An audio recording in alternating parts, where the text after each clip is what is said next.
Good morning, everyone. I hope you're all well. Happy Sunday. HP Shalom. Hope you all had a wonderful week.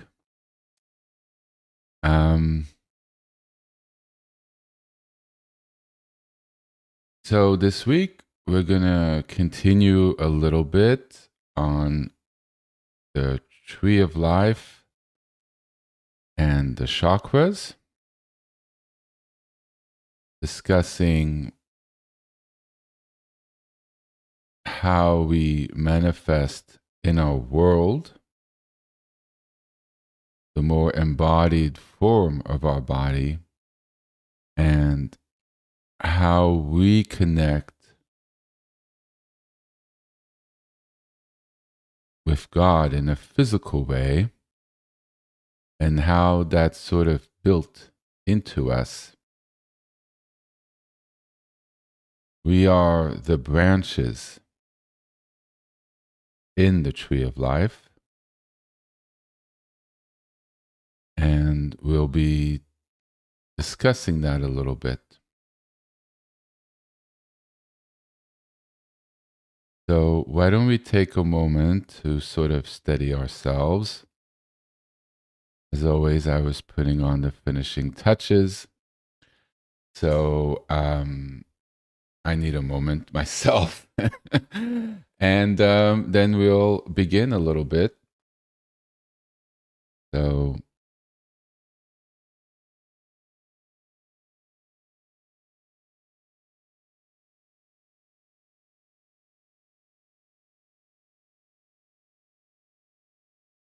sometimes when I need to center, I just put my hands over my face, sort of the fingertips over the eyebrows, wherever it's comfortable. And I take a breath and I just sort of turn inwards and focus in my body, sort of the upper chest area and maybe my whole body, and just put my awareness there. We're going to work on body exercises after this and try to give people a more felt sense of their body. We are shifting our awareness from our energy, from our heads where we live, thoughts, momentum, to something that's grounded. Our body is the root of our minds. Our minds contain a lot of energy, movement, a lot of air. Yes, scattered. We're scattered, right? That's, leaves are scattered, right? It's light. It moves quickly. Our bodies is grounded. Our minds is very energetic, right? Our body is made of earth, and our feet is part of our root chakra, and it grounds us to the physical earth. That makes sense? So in a way, just like an electrical current, a plug is grounded. That's often like the third plug, the third little piece. In American plugs, we normally have two. One is more grounded, but when it's a big refrigerator, we have that third plug, the third little piece of metal, and that's directly the ground. And so our heads and our third eye and our crown are the least grounded part of our body, the more subtle, energetic.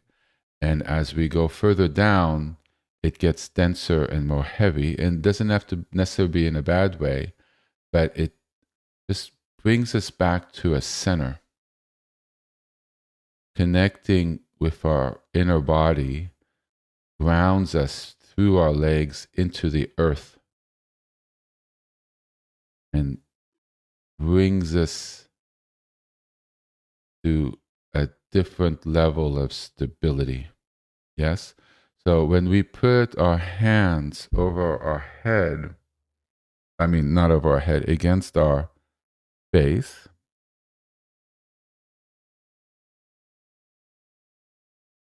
there's things going on with the hand chakras, which will be for another day, but it helps, especially with the left hand where we emanate energy.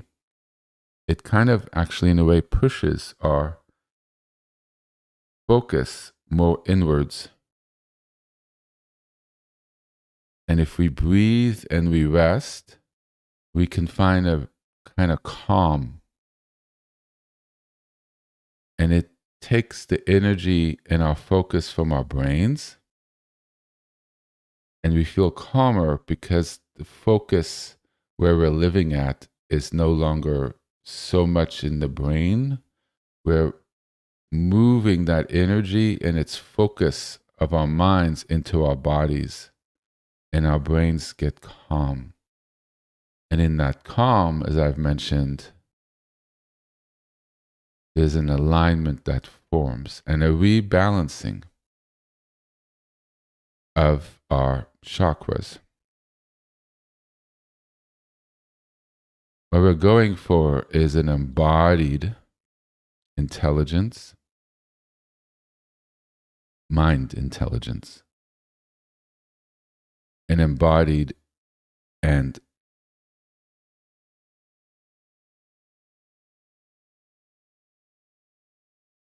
access, tapping into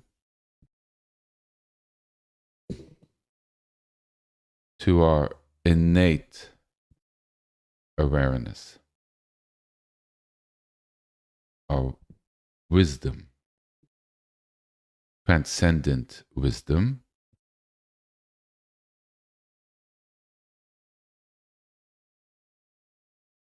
which is beneath the mind. Third eye, crown chakra. Yes?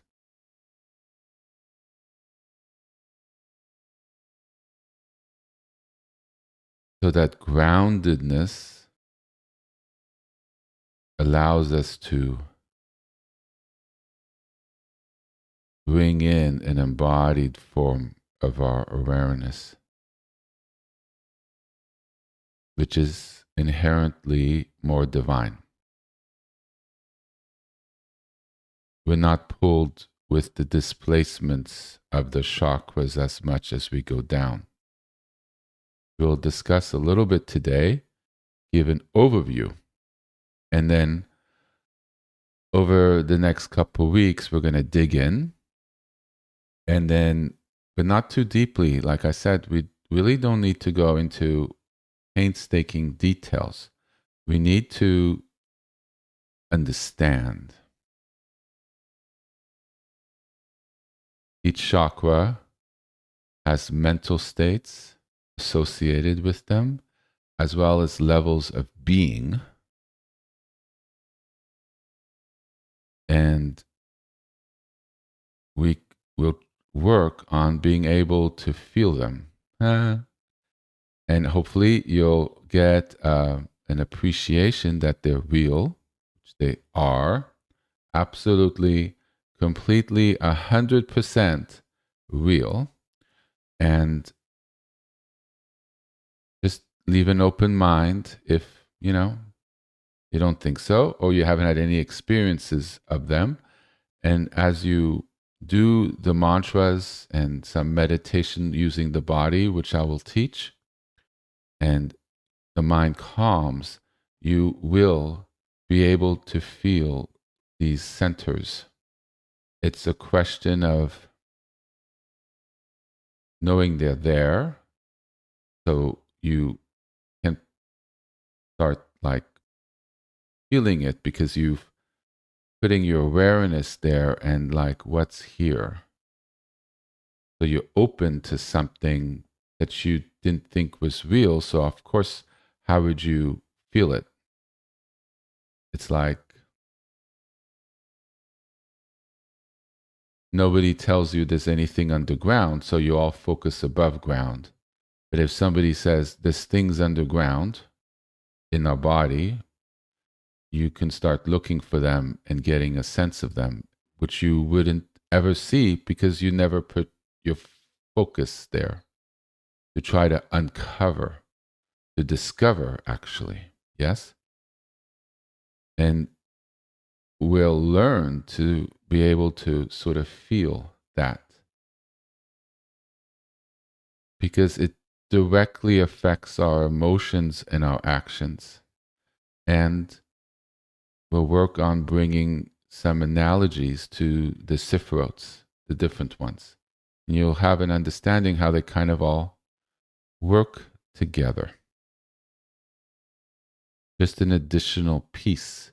They don't fully link up because they're different paradigms and different levels, explaining slightly different things, but they definitely affect one another. So that's sort of where we're headed. So right now we're going to center, and I've just launched right into a teaching, which is a really good sign for today. But I'm going to try to not make this too long. So let's put our hands to get over the face. And just take a deep breath through the nose. Let me angle towards the mic so I don't come out all muffled when I put my hands over my face.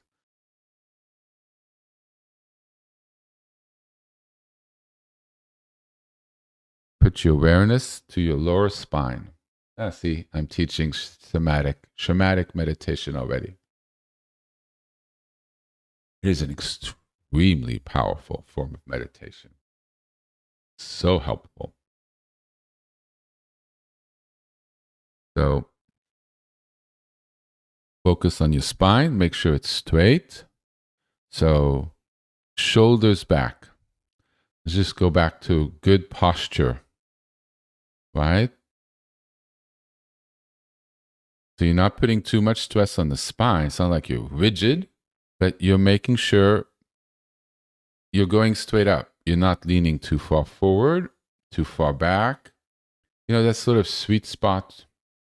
If anybody's ever driven a stick shift, right? This is the neutral that sort of wiggles a little up. If you wiggle it, it kind of can move to every gear without being in the gear. It's sort of that sweet spot of the neutral gear, the one right in the middle. You know, you could rev the car. It's not going to go anywhere because you're not in the gear.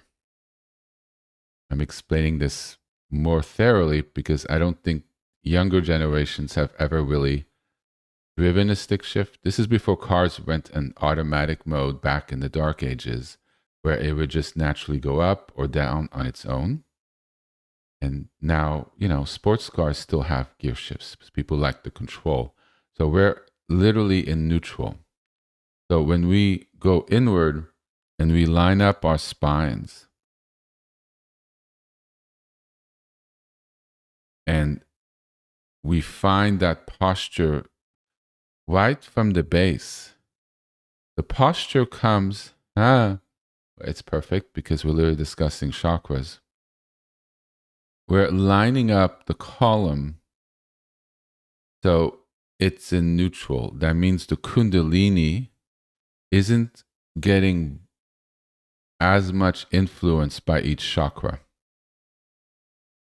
So we're finding that in spot where it's open from the root to the top, because we're being careful that our spines are not moved a little bit to the left or a little forward or a little back, which will take that life energy that comes from between our legs, perineum,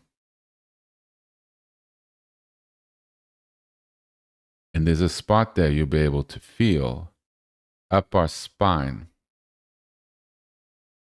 The energy is pure when it comes in. And depending on where we have our blocks in our different chakras, it exits, gets distorted, and then doesn't flow as much. So when we watch the angle of our spine, and finding that sweet spot. And if people move the spine a little forward, a little left, a little right, you can watch the spacing of your legs. Right now, my legs are a little bit apart. They're not together. So legs, I'm a man, so it might be slightly different for a woman, but I don't think so. Your legs are not together. They're, you're doing a little bit of a man spread, when the legs are a little open, because it kind of opens up that root chakra. And you kind of feel where it's better if you do this in the chair, but you can do this, in meditation posture, of course. You find that sweet spot. Yes? And of course, you do it when you're cross-legged as well, but it might be easier in the chair because it's a little firmer. And then your feet are flat on the ground. In front of you, kind of like a right angle. Up and then over. And you find that spot, and that's a direct flow of the Kundalini. You might not be able to find it right away because you don't have that felt sense in your body right now. You haven't developed that capacity. And learn to take that tension out of your body. Massage, acupuncture. Right? The mantras we do help do that too. But when you put your hands over your face and you relax, the mind will still. Because when you're in that current, there's not as much as an exit into the mind, which really drains us. Anxiety, right? You feel exhausted because your mind is literally sapping all the energy out of your body. But if you're aligned, you could actually do all that work, possibly faster, with much less tiredness. But when the work is done, mental work, physical is physical, but mental, like 9 hours at work, 8 hours at work, if you have a more desk job, you won't be as tired because you're not spinning your mind as much. You're doing it in presence. Your chakras are aligned and efficient. All right, so just put our hands together and we're going to breathe.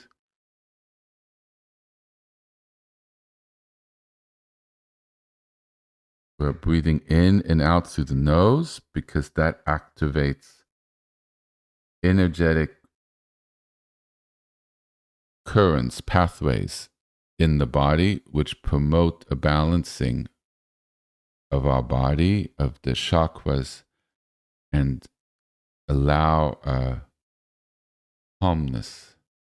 Like when we did the pranayamas through the nose, it works through the same method. Actually, the same method. So we breathe and exhale, find that little sweet spot, and just breathe from that spot. Just relax in that awareness that you've placed in that sweet spot. And if people have done their work, you actually put your awareness right in the Kundalini channel, in the middle pillar of the Sephiroth paradigm. And yes, you can do that. You literally put your whole awareness in the Kundalini channel and you rest there. More advanced, way more advanced, but it's entirely possible. So wherever you find that sweet spot, just look at its temperature, what energetic principles you could feel, or just that, what does that alignment feel like? And that's placing your awareness there. And then with time, without thinking of its temperature or what it feels like, you're able to put your conscious mind right there. and you open in that space, and that space is transcendent. You're literally in Jacob's ladder, beyond time and space, but everything falls away, and you're left in your body with an awareness.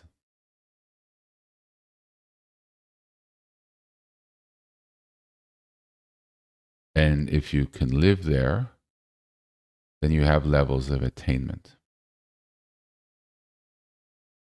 So this is what makes this such much the quick path, because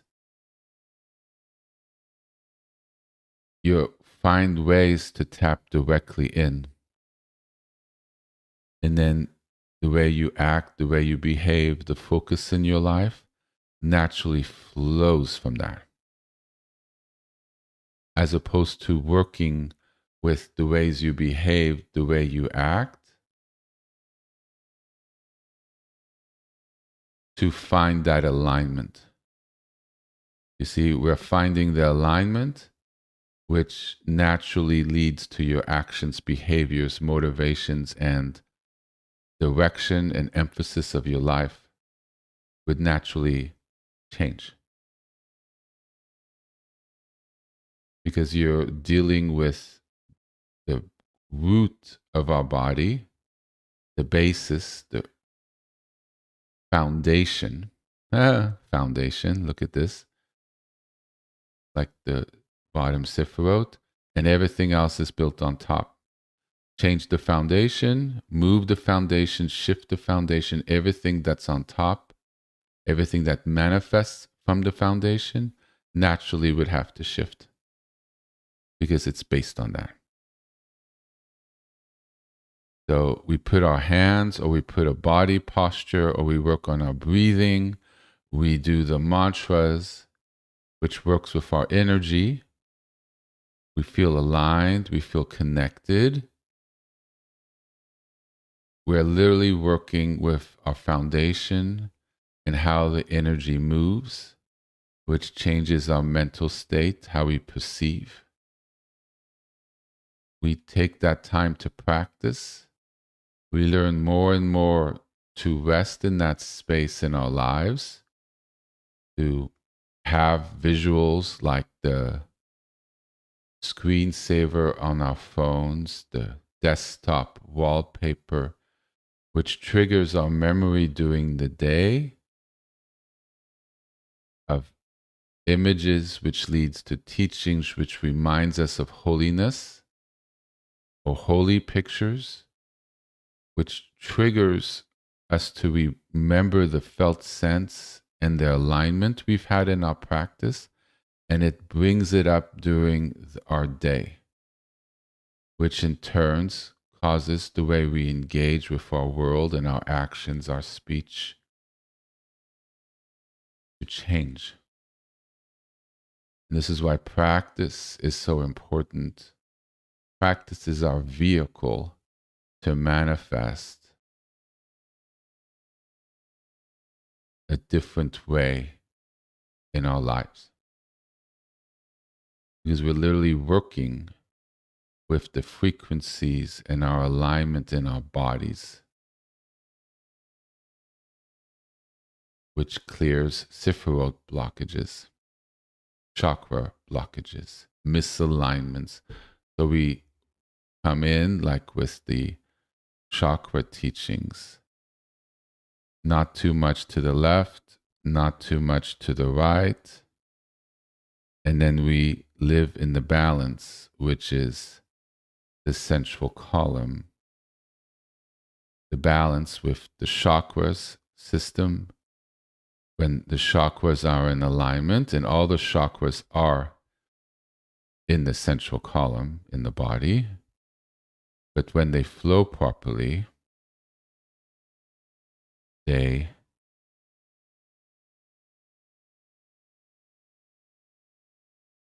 everything flows properly in this central column.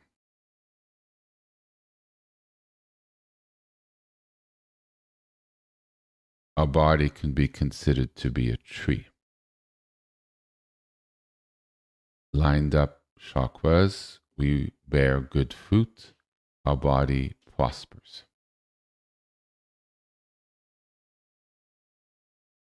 The root chakra at the bottom of the tree is what leads us to being grounded, fed by the earth, by life.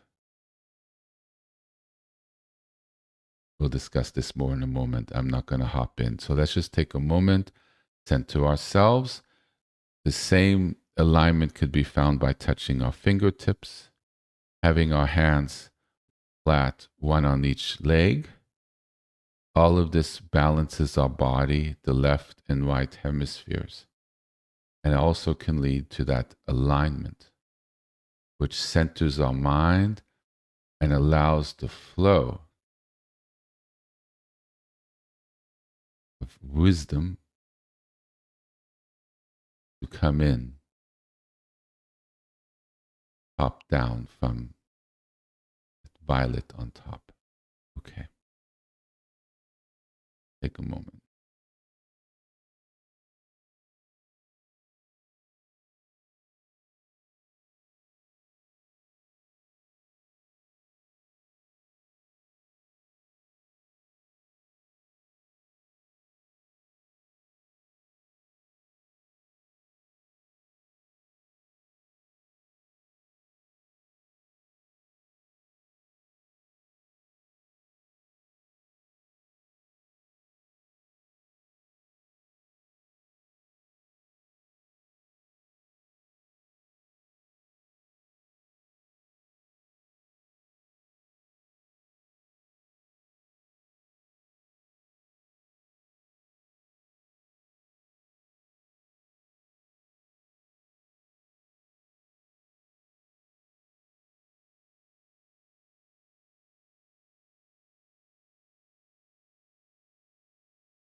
This is actually, we're doing a somatic meditation, a body meditation.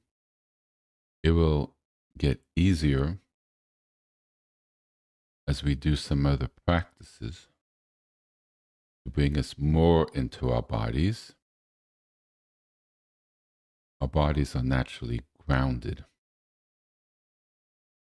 So you just relax, breathe, and the object of our meditation is our bodies.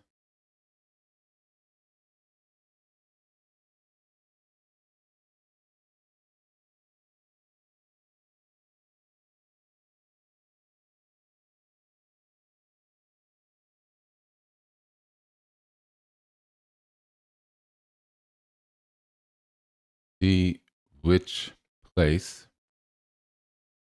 in the center of your body you feel the most awareness in.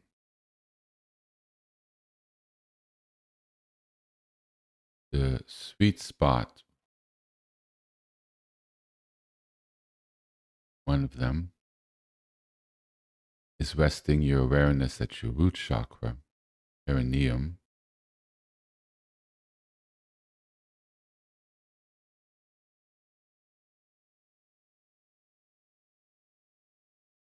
which is the spot where your body actually touches the chair or the cushion. And you rest there. You see what you can feel there, and you just relax. Or you feel the whole channel, or you don't feel anything at all, but you do feel that sort of sweet spot. And you open yourself to that sweet spot. It's naturally aligned. And that's where you put your soft attention at. So it's not a visual, it's not a name, it's not a frequency you're generating through a name, but you're feeling an energy there. It's the natural energy of our body. So we're grounding ourselves in that energy that's coming up, that lives within us, or that alignment that we just feel. We rest in that sweet spot for a moment. Okay, that a little longer. Your mind should be feeling calm and centered. And that's the sign that you're doing it, lack of a better word, quote unquote, correctly. You've found that alignment. Even if you don't feel anything else, you just rest in that alignment. You rest in that calm feeling you're feeling. So there's different ways of where you could rest, different levels, different ways. Because ultimately you're just resting in that sense of calm. And you could actually see that clarity or feel sort of sparkling, clear, effervescent quality of peace.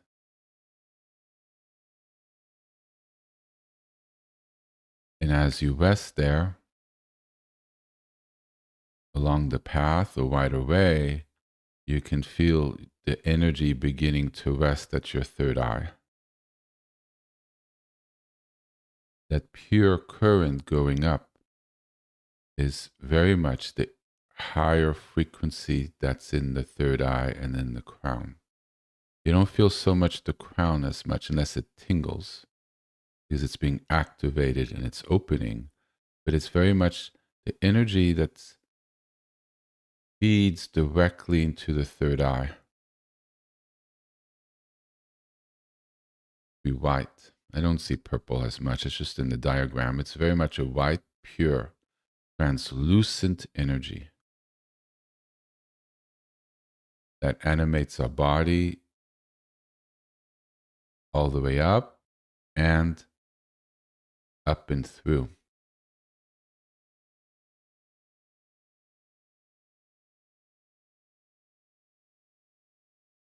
Just take a moment there. Breathe, relax, and be still. And it helps very much to have your eyes closed and just experience.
Okay.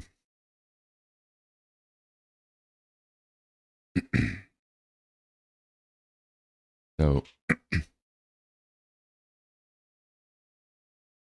breathe and come back into your body, into your awareness. Open your eyes. Maybe touch your body a little bit. A more present and less light in a way. Lite.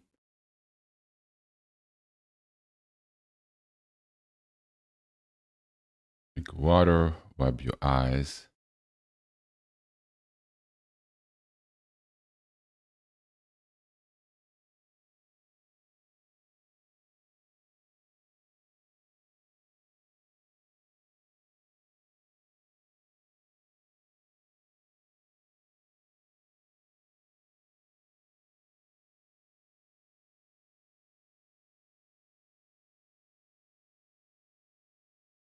So, how did that feel?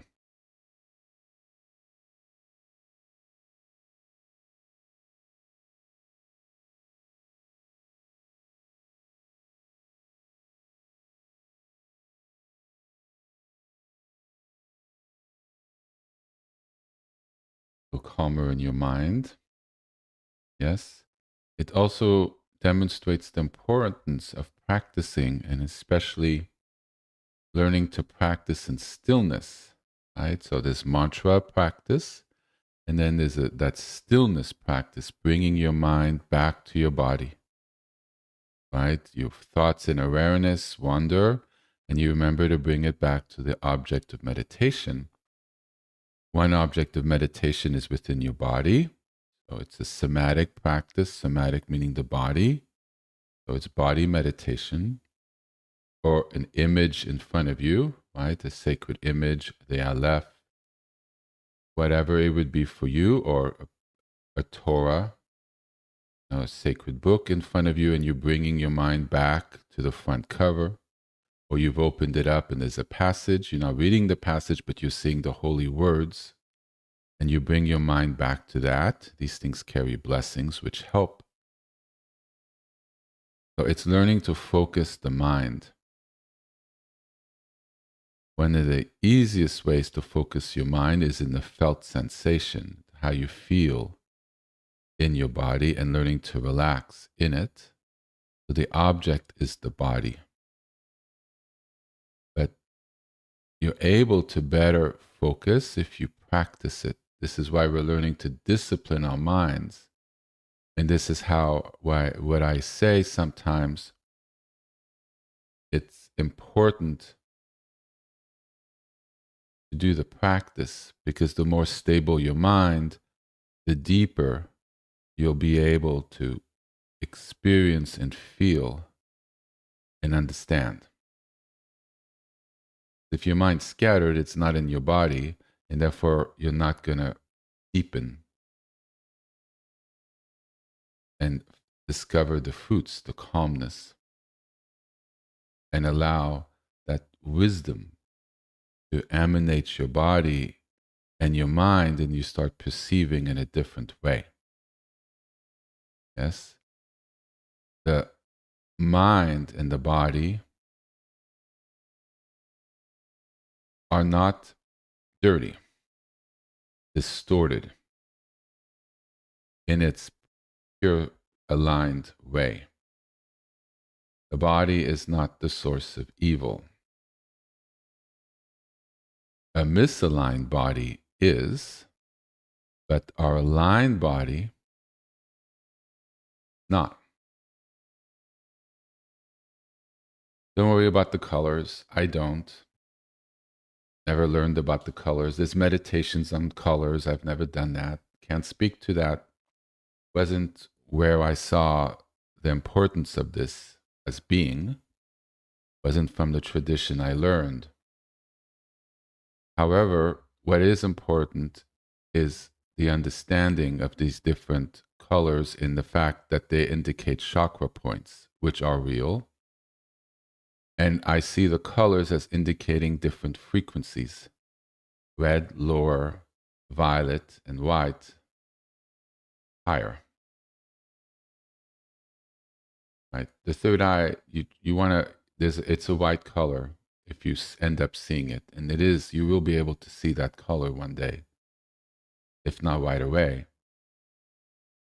But that's white. Kundalini channel is a milky, vibrant, emanating white color. That's real. Okay, the West, whatever. But the understanding of their placement and how they're different and they have different characteristics. The body is a holy temple. It's the vessel of God on this planet.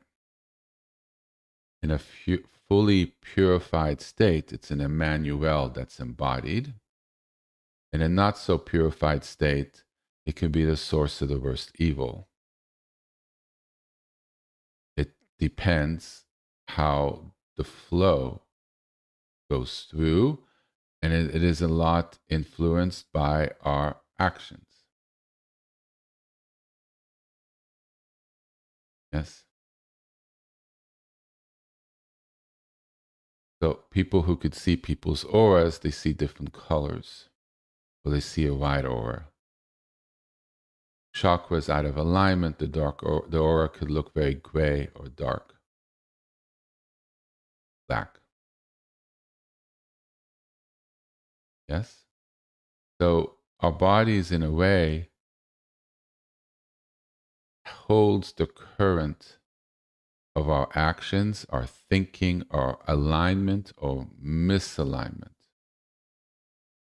The energy coming down from God that animates this body, or comes up that animates this body, because it's a bottom up and the top down, is pure. We don't get a taint from that. How we manifest it, how our body weaves it in and is influenced, how we influence it. It's like a pure current, but yet if the circuitry is not aligned or there's bad programs in it, then it distorts it. Bad thoughts, bad motivations, bad instinctual reactions from our youth, how we perceive, how we have learned to talk or act more with anger, more with thought. Those can lead to distortions. That makes sense?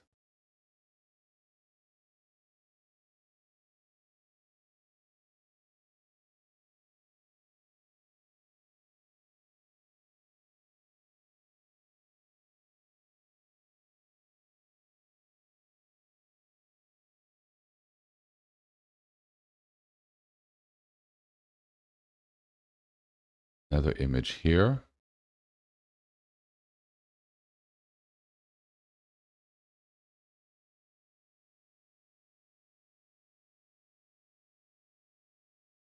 So, in a way, this is our spiritual, energetic, embodied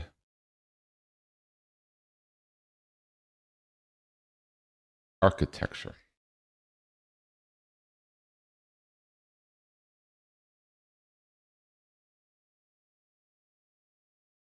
Or traditional image.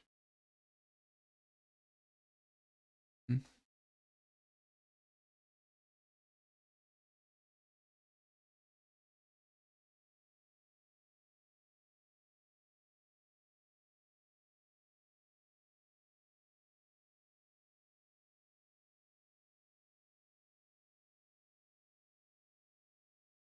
One moment.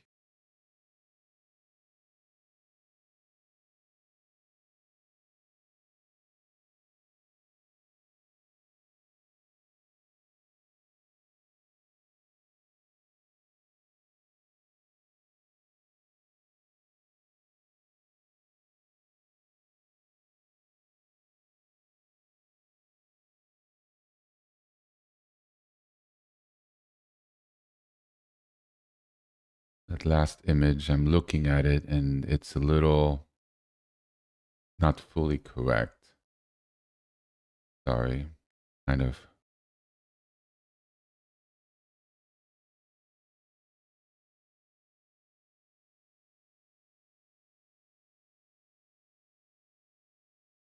Try to make an image on the spot for you guys, and that did not work out very well.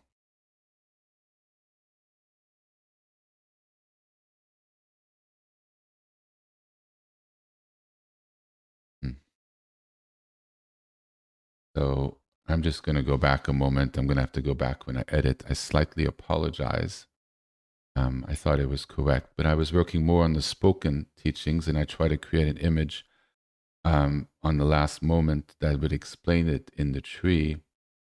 So we have the root on the bottom. We have the sacral, which is orange, second chakra, sexual chakra. Then we have the solar plexus further up.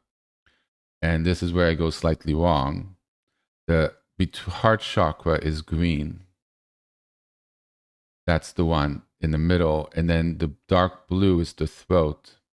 So there's one extra in the middle that's not correct. And then the violet is on the top of the head, the third eye. And then normally they have the crown as white or gold. I tend to like the crown as white. And then the gold is the chakra directly above the head, which I haven't discussed yet. That's God. Right? So that's kind of traditionally how it is. There's one here that's extra, sort of, which it doesn't quite belong. The tree of life image here.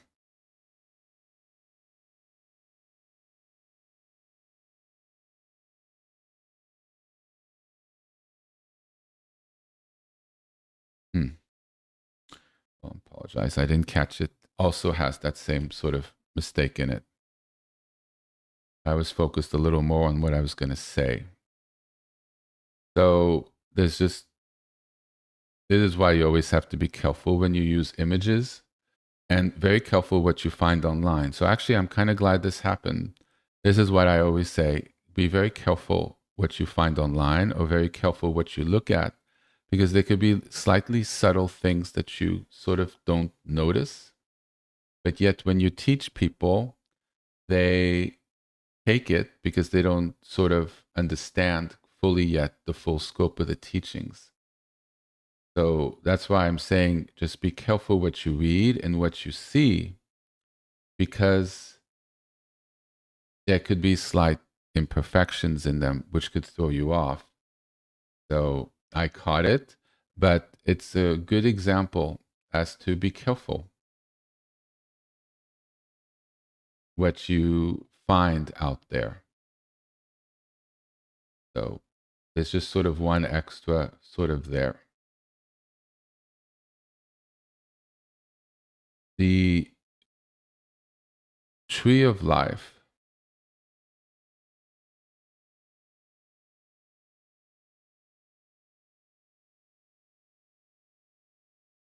can mean many different things depending where you look at it.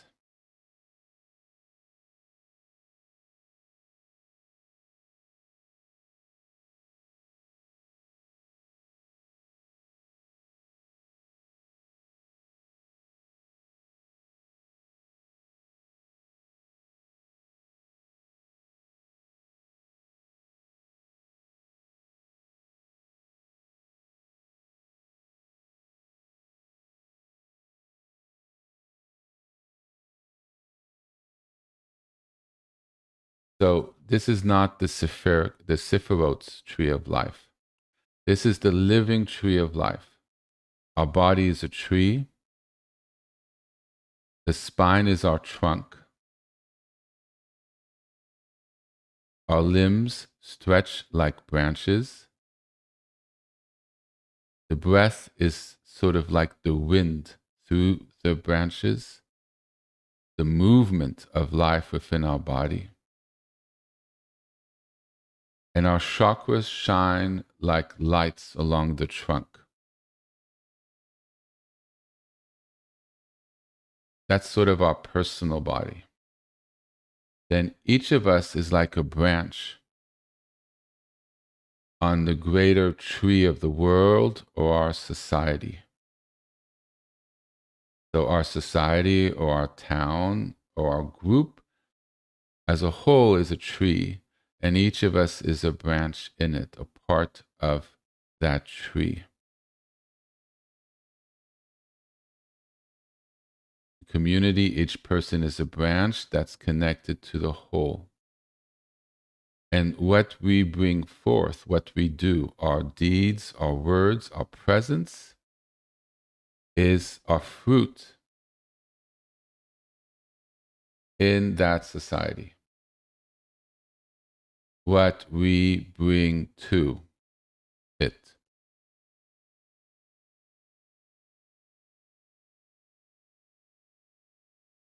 And then it influences the whole.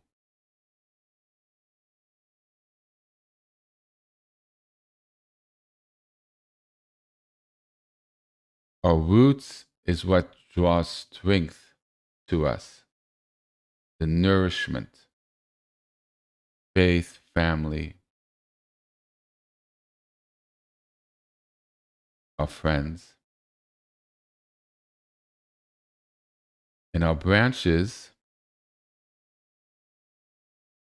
is what extends from us, our relationships, our children's, our influences, our acts. Our leaves also could be seen as our actions that shelter and reshade others. And then, of course, that in turns influences what we receive from them. Leaves also absorb and also nourish us. So our fruits bring out, and then our leaves absorb from our environment, which in turn influences us, our tree. Anger from the outside can hurt our hearts, which damage us. Yes?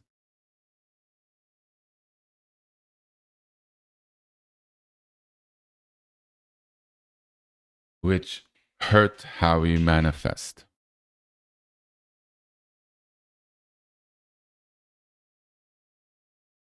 One moment, please. There's a problem with one of my plugs. One moment.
Okay. Computer wasn't able to draw any power.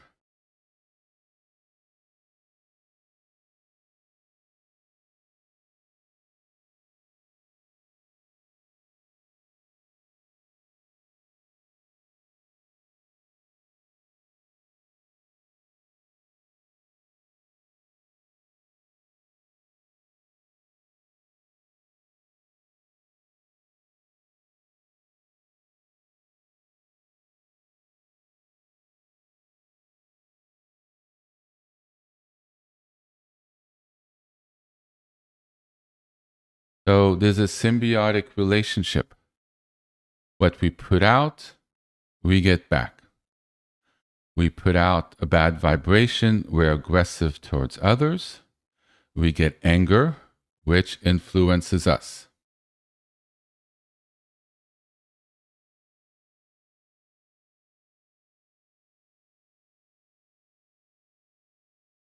Right? We put out other things darker, or we trigger somebody who's not balanced. We can get back violence, which damages our body, which in turn damages the energy in our body, the flow of the energy of the chakras, which can cause problems. Our chakras are so damaged, our body's so damaged that the energy really does no longer flow properly, we die. Right? Death is our energy stops, right? From all the monitors, right? The heart stops vibrating, flatline. Our minds stop working, flatline up there too. And what it is that the damage is such that energy stops functioning. And we call that death. And then our soul, which is anchored in our body because it's alive, lifts or goes down. That makes sense? So, in a way, it's not just us. We live in an ecosystem and we get strength through our roots as well, and we absorb through our leaves. So, if things are polluted around us, what are we absorbing in through our roots? What are we absorbing in through our leaves? That affects directly how we live, how healthy our body is from clean water and food, how healthy we are through a supportive environment that nourishes, balances, that supports us. If we don't have proper support, we get ill because we're overextended or we're not having psychological nourishment like love and care, which influences our various chakras, like I'll get into in a moment. So we live in an ecosystem. Yes?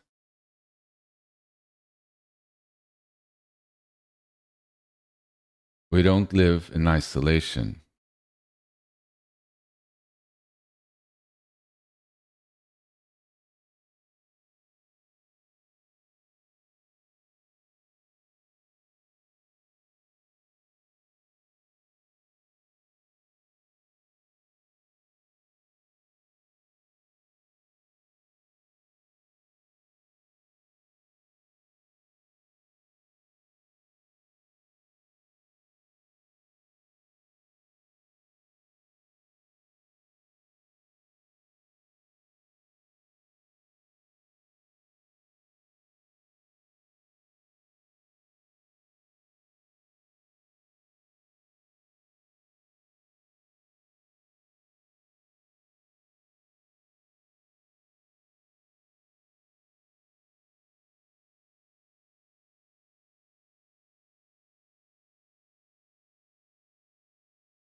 So, what kind of fruit do we bear? What do we create? Is our fruit wisdom, love, and we have a positive impact on our world, which we create, whether we realize it or not, by our actions or inactions, our thoughts, our words, or what we don't say, or what we shouldn't say, but we do. Is our silence wise or not? Our actions wise or not? So, our fruit, what we produce, is it sweet or bitter? Is it life giving or poisonous? And that fruit endures beyond us. How we treat our children, what we transmit to them, the influence we have extends beyond our lifetime to our grandchildren, which influences our society for generations to come. If we produce in the child a great leader, and he or she does wonderful things, that can change the course of history. We produce a monster that could influence the world for centuries, or a bad mayor making bad decision at a local level can influence that city for decades to come. So our actions have repercussions. Our actions is the fruit of our tree.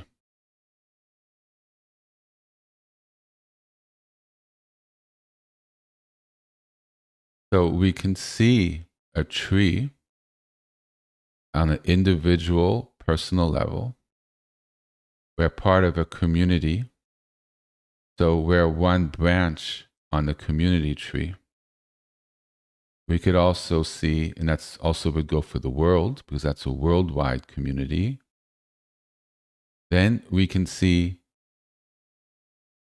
humanity,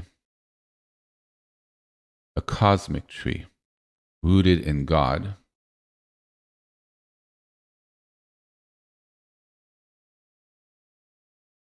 How aligned are we as children of God, men and women and children of God? And how aligned are we with that, with the Shekhinah, which is a lot of what I've been focusing on. Our alignment with the Shekhinah affects us personally, our personal chakras. It's medicine, it heals, it guides. We have books to help guide us. Our actions, which in turn affects our chakras. Are we on the upward spiral or the downward spiral? Are we purifying our chakras through our actions and thoughts? Or are we making it worse, which would lower our vibration, which affects our roots? They become less healthy, more poisonous, or do we produce no fruits at all and we're just sort of withering away? Yes? This is how it sort of all links. From a very practical point of view,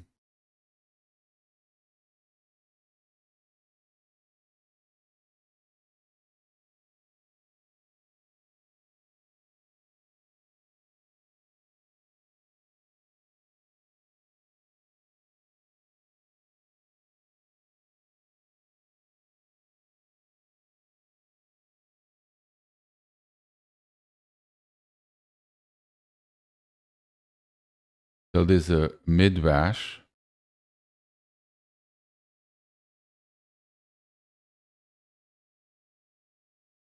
Let me just step back.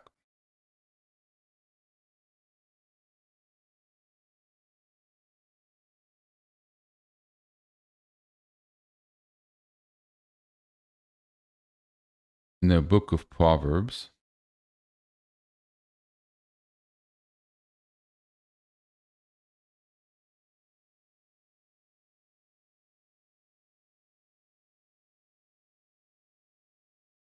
the righteousness is the foundation of the world.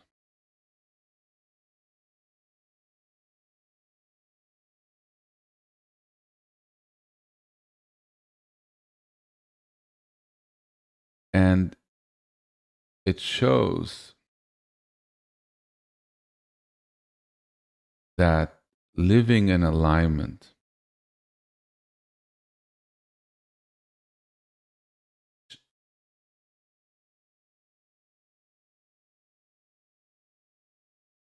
anchors God in this world, because that's the foundation of the world from which our life comes from. The fruit we bear is not predetermined because we have free will. It flows from the light which we allow to manifest through us, the truth we choose, and the alignment in our actions, in our body, that we hold on to and sustain, or we try to work on to improve.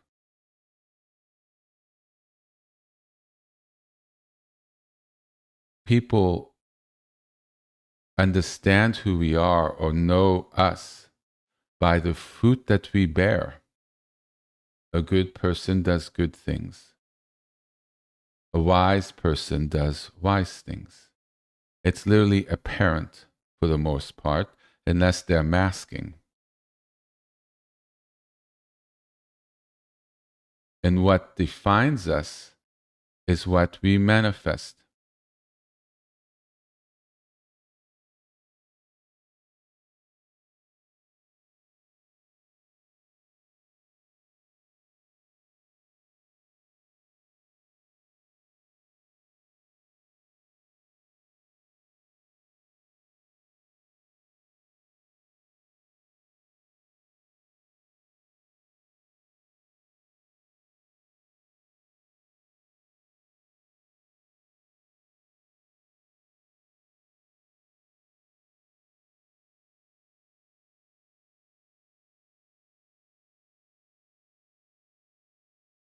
So, in the book of Jeremiah, chapter 17, verses 7 and 8, blessed is the man who trusts in Yahweh. He shall be like a tree planted by waters, that spreads out its roots by the river. Its leaf shall be green, and it shall not cease from yielding fruit.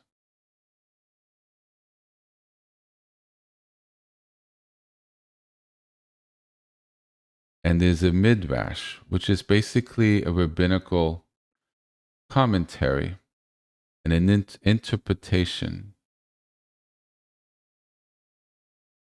that sort of kind of draws out layers of meaning of a passage. And it compares man as a tree.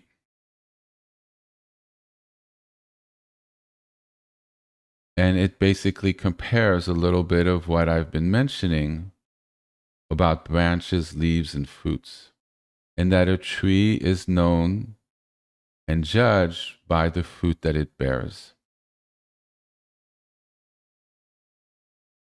So this symbolism very much exists in Torah and in the Tanakh.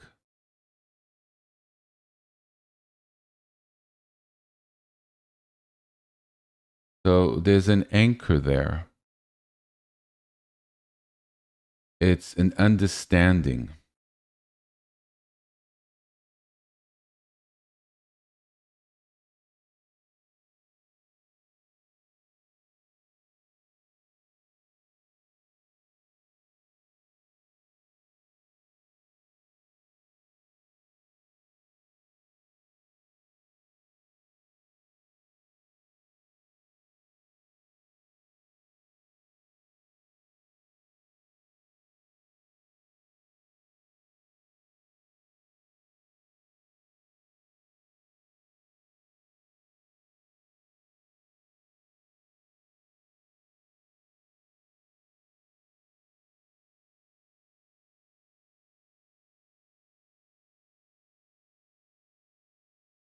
So let's go through each root, each chakra, and see how each chakra influences the fruit that we bring.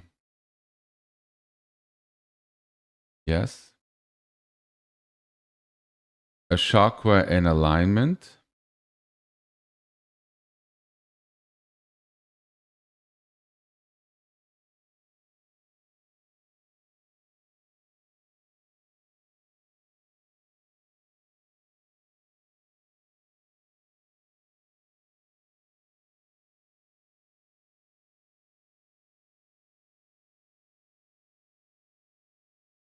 I'm trying to get the right image for you. Let me just take a moment because I'm trying to do two things.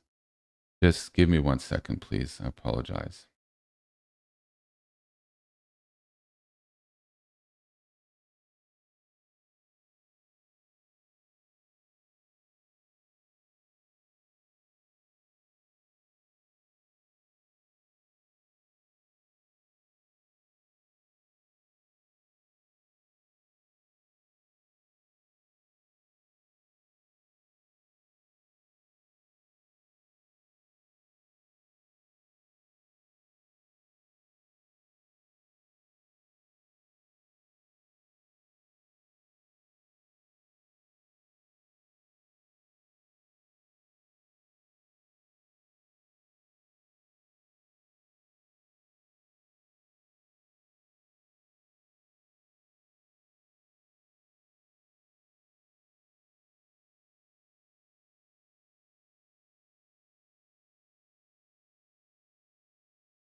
About this, my computer is very damaged, and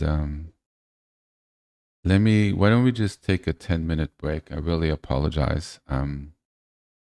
Just I do the best that I can with everything on top of my week. So let's just everybody take a 10-minute break while I try to get a proper picture on the screen.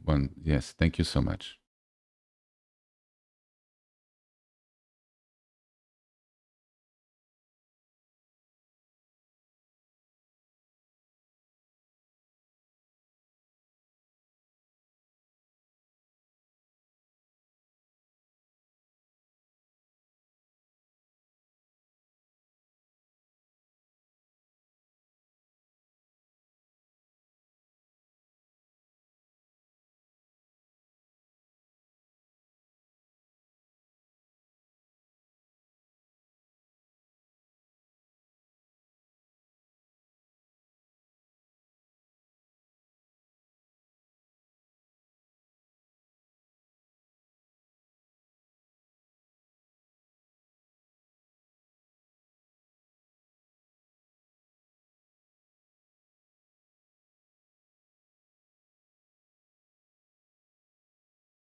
Okay. Boy. This is the power of an image. That image, which was off, just threw off my whole current. Um, because I knew it was sort of off. And even this one I have up now, I am not liking either. How hard is it? See. All right. It's not quite.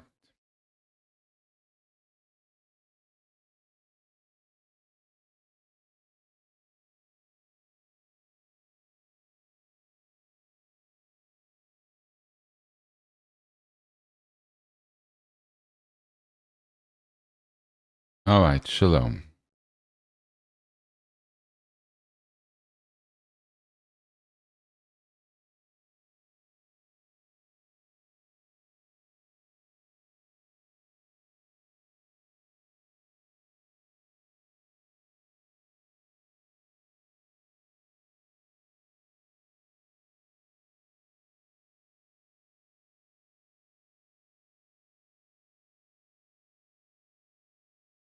We're just going to go with this one. You know, as we go through it, we'll discuss some things. But sometimes you have to persevere in life. And I try to get everything perfect, but there's a lot of conditions that are less than optimal. And I do the best that I can to get this through as best as I can. And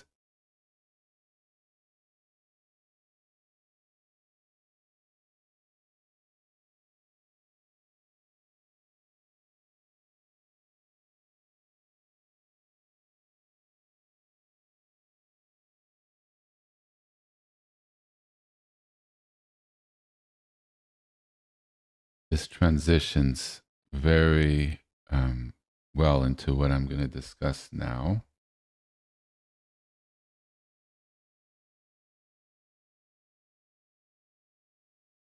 So, as each chakra sort of aligns, there are positive and negative. So, if it's distorted and things are blocked there, it creates a sort of mental state and possible actions that occur. Yes? So, the root chakra, the one between the legs at the bottom of sort of the torso, which is normally red, is really our foundation, survival and grounding. And when the fruits are positive,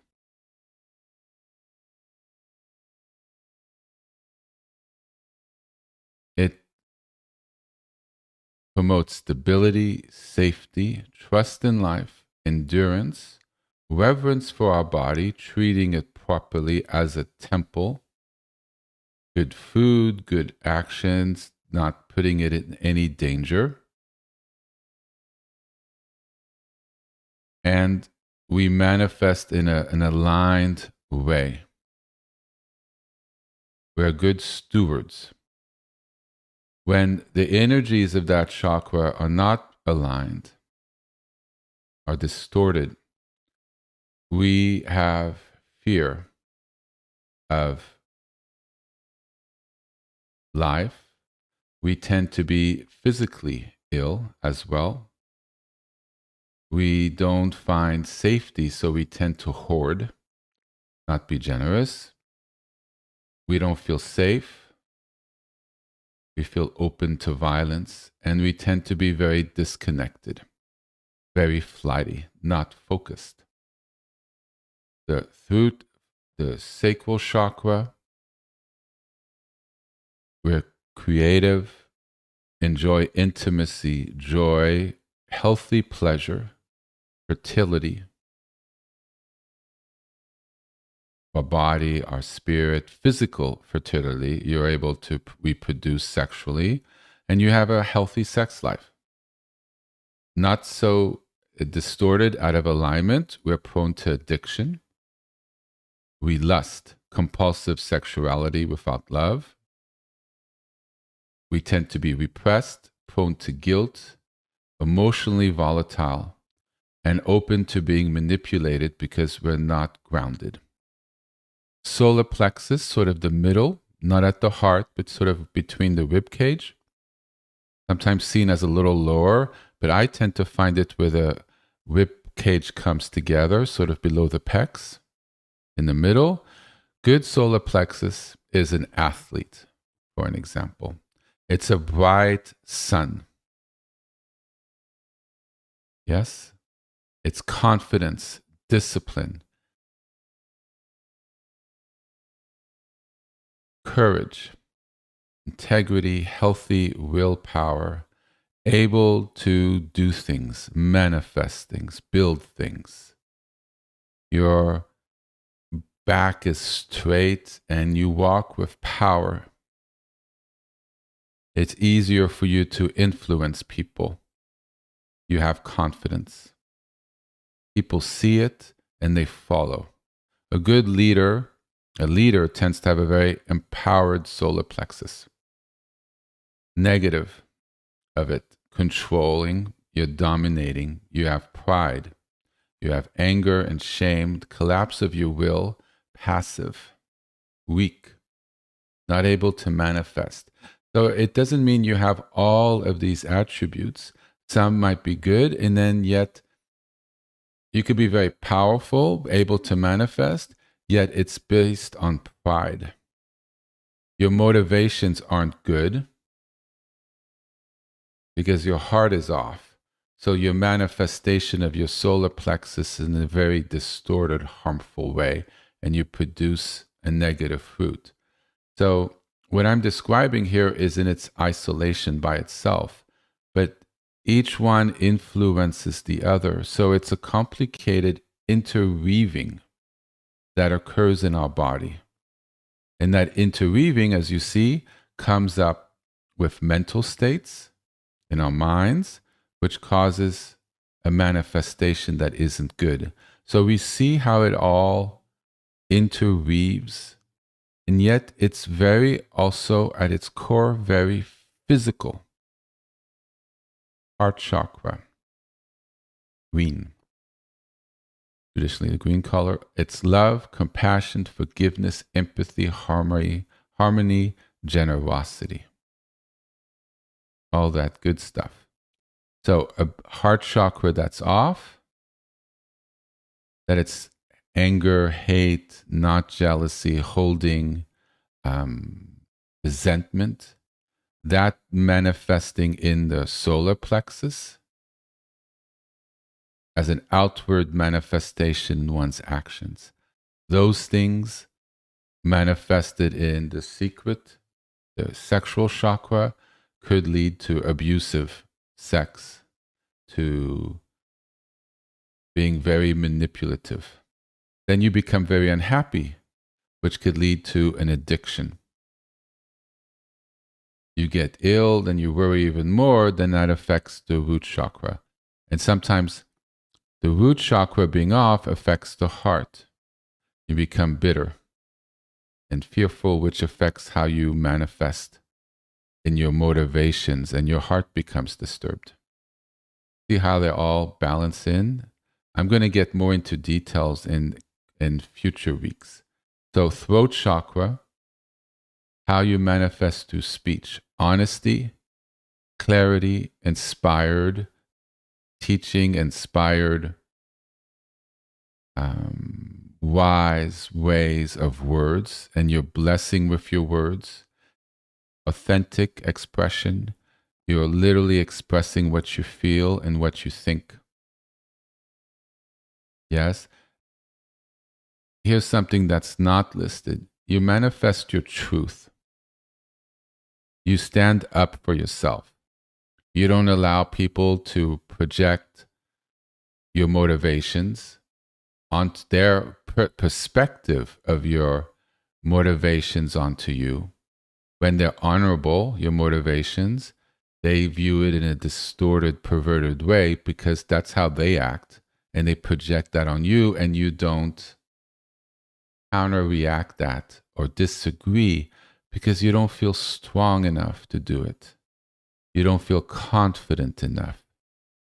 Solar plexus problem causes you not to be able to speak, and it gets stuck in your throat.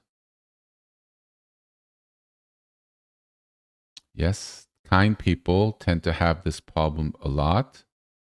People who've had abuse in their youth can't manifest their truth a lot. And they literally feel a pressure in their throat, and it chokes them. I know this one particularly well. It's a thing. And you really do feel it in here. So, and as an example, I once had a very bad breakup with somebody I cared about, projected all this stuff on me, and I couldn't break through the projections because of I couldn't say that I love him. I couldn't say,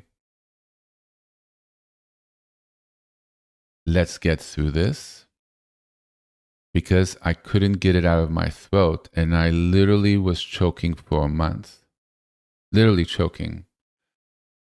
Couldn't breathe and literally would just gag in my throat. That's the manifestation of a very serious chakra block. And it tells you that these are real, because why in the world would you your throat close? It doesn't make any sense unless there's an energy center there that's so blocked that you can't even speak your truth. Your solar plexus are so damaged that you don't have the strength to say your truth, whatever the consequences would be. Then if you can't, how do you shift the situation to repair, or to realize, oh, this is something we need to work on, or to make it work from rupture to we're continuing? Does that make sense? We could all say and do whatever we like and think it's out there or it's in our head. But the root is really grounded in the energy of our body. And we fail to recognize that. And because we fail to recognize that, we lose a very important point of access that could fundamentally change us from the bottom up. Yes? So we work with prayer, we work with healing our body and massage and everything. But what is all that filtered down to within the very basic energetic frequency of life that comes through us, the Shekhinah that flows through our very body?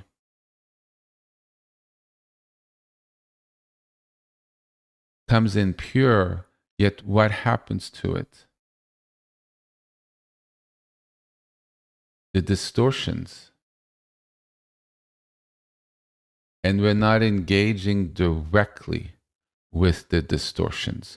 We're playing with the software when we should be getting into the copper wire and the blocks, the computer chips that are not working, and deal with the physical of that as well. The understanding of where the imbalances are, so we could particularly target a root chakra problem or a solar plexus problem. So at least we understand what's going on. And that gives a point of access for psychology, gives a point of access for certain maybe mantras we pray. A point of access of just understanding is that we're not fucked up, pardon my French, is that we are actually having a wiring problem, which causes those thoughts. And we come to understand, why do we have this wiring problem? And it depersonalizes it. From the knives being pointed inwards of judgment, I'm defective, this is just what I am. I tend to be depressed. I'm a depressed person. And if you believe that, that's just how you are, like the wall is white, that's just what it is, then there's no changing it. But realizing that this is a physical, energetic problem. Anger is also a physical, energetic problem. Violence is a physical, energetic problem.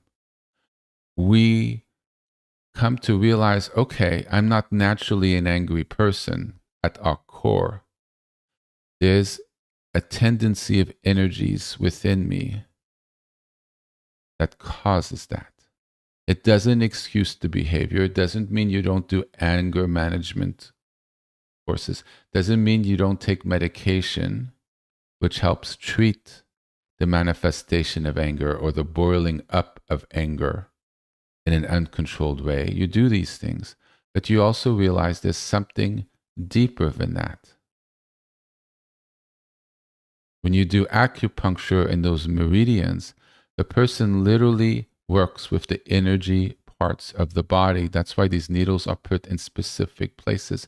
Even 3 millimeters to the left or the right could affect a different channel, which would affect how that energy is being rerouted to healthier pathways, how it's allowing that certain energy to exit the body because it's like a dam block going on. It's in the wrong place, so it's allowed to leave so the body could rebalance itself from an imbalance that's occurring. It's an understanding that there is a sacred architecture and energy, a circuit of wires, tens and thousands of them, I would say maybe hundreds of thousands of them, if you're in a very subtle level. But the major ones are more easily apparent and studyable from someone who's more of a lay person. Acupuncturists know a lot of different ones. They study it. Massage moves the energy so it flows, breaks those beaver dams that I've mentioned in the past. So the chakras, which are literally balls of energy, where all those meridians flow into, and they mix. And if it's out of balance, it throws off everything it's connected to throughout the body. This is just the architecture of where we are. If our house is damaged,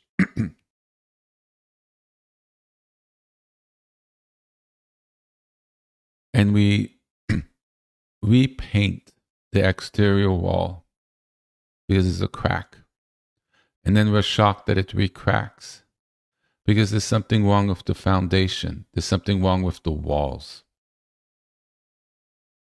There's a leaky pipe in there, which is what's causing the crack. But we're dealing with the external crack without realizing, hold on, there's also something underneath the exterior wall. There's drywall, there's pipes, there's electricity, there's a foundation. The earth may have shifted and it's caused an issue, and we need to rebalance that foundation to get stability. Right? So, good example.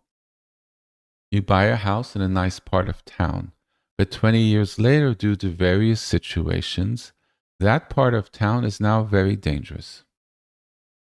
Foundation, right? Your house literally is in the wrong place of town. You get ill. Why? Because you're scared.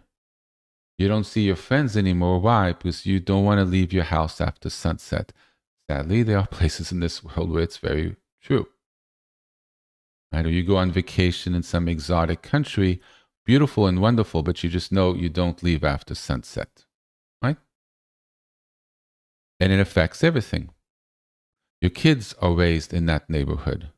They really don't care what it was like 20 years ago. Their reality is this is what this neighborhood is today. And it affects them, affects their whole lives, could affect your grandkids. So you could paper it over all you want, or you realize the foundation is off and you move. And when you do, you are happier, your heart flows. There's less of a first chakra of survival, fear of being killed. And everything flowers again because you saw what the problem was, the foundation, and you shifted. And now you see also how it affects the body because that external affected your internal. You being off in one's chakras, you make bad choices. Right? Somebody more prone to crime or whatever may like living in those neighborhoods because there's people who are easier to prey on. You go to a rich neighborhood to prey on people, there's private security, there's alarm systems, the police patrol it more. Do you see? So it gravitates, you gravitate to different things, possibly. You naturally like a louder environment. You naturally like an element that's more dangerous because it makes you feel more alive. So no judgment, but it's just you begin to understand the architecture of everything. And you realize it's not just your mind. There's literally a wiring going on in your body. And how it's wired influences your thoughts, which influences your actions. And your actions influences your thoughts, which in turn influences the wiring of your body through the different chakra points. So we've been discussing a lot of top down. This is the bottom up, the core. Mantras affect the mind, but they also really affect the body and the wiring and the chakra system, whether we realize it or not. Often we're like, oh, I feel calmer, I feel better, I feel wiser, I've gotten insights. So you think, wow, that's really affected the mind in that way. Yes, but not in the direct way we think. It's influenced our chakras and the energy that flows in our body, which has caused our mind to be more calm, which has opened the flow through the blocks we have temporarily and actually healed it a little bit, which is why it's important to do it regularly because that healing becomes bigger and the shift, as opposed to being a smaller amount of time, ends up becoming permanent rewiring. It all is subject to change, not permanent, these things. It gives one's hope that you're not a depressed person or not an angry person, and that's how you are. These are all subject to change. But as you work on it, the flow improves and you're like, oh, I'm wiser, I made better decisions. That's because you're focusing on the pure flow that comes through the third eye. You have a transcendental wisdom because you're connecting to God, which is the chakra above, gold. The flow comes through and you're receptive because the other chakras are in balance. The anger is not so strong that it overpowers that little voice inside, that alignment to wisdom that doesn't have anger. That little voice that's soft because all the other voices have gotten calm and aligned actually becomes a voice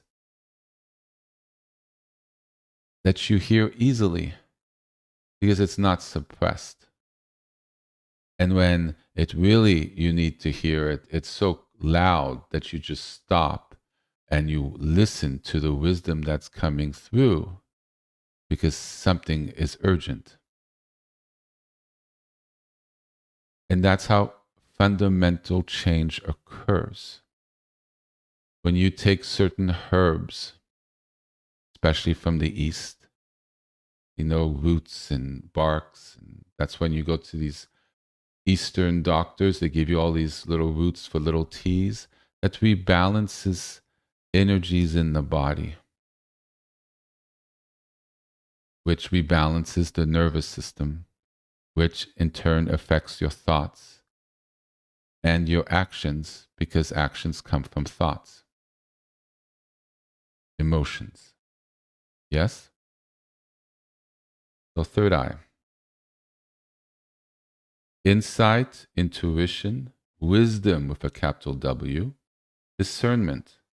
Be able to see a situation clearly and how to act or not act. It's a clear seeing where you're able to understand properly. It's a clarity. It's not just spiritual perception. It's being able to perceive even everything in our normal lives in the proper way, which gives turns to wise judgment. It's the upper Sephiroth.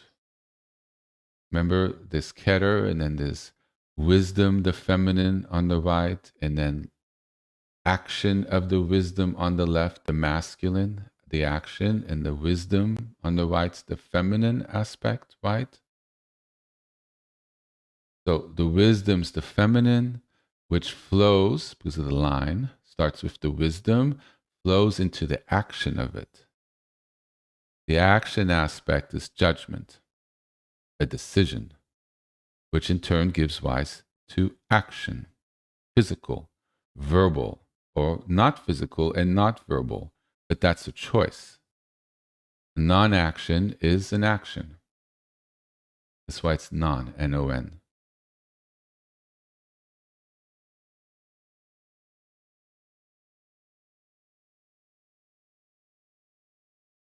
And it's based on wisdom, ultimately. It's the third eye. The brain is a little bit of a soup, a lot of different things. But if it's honed in, aligned with the third eye, wisdom becomes a very, very powerful tool.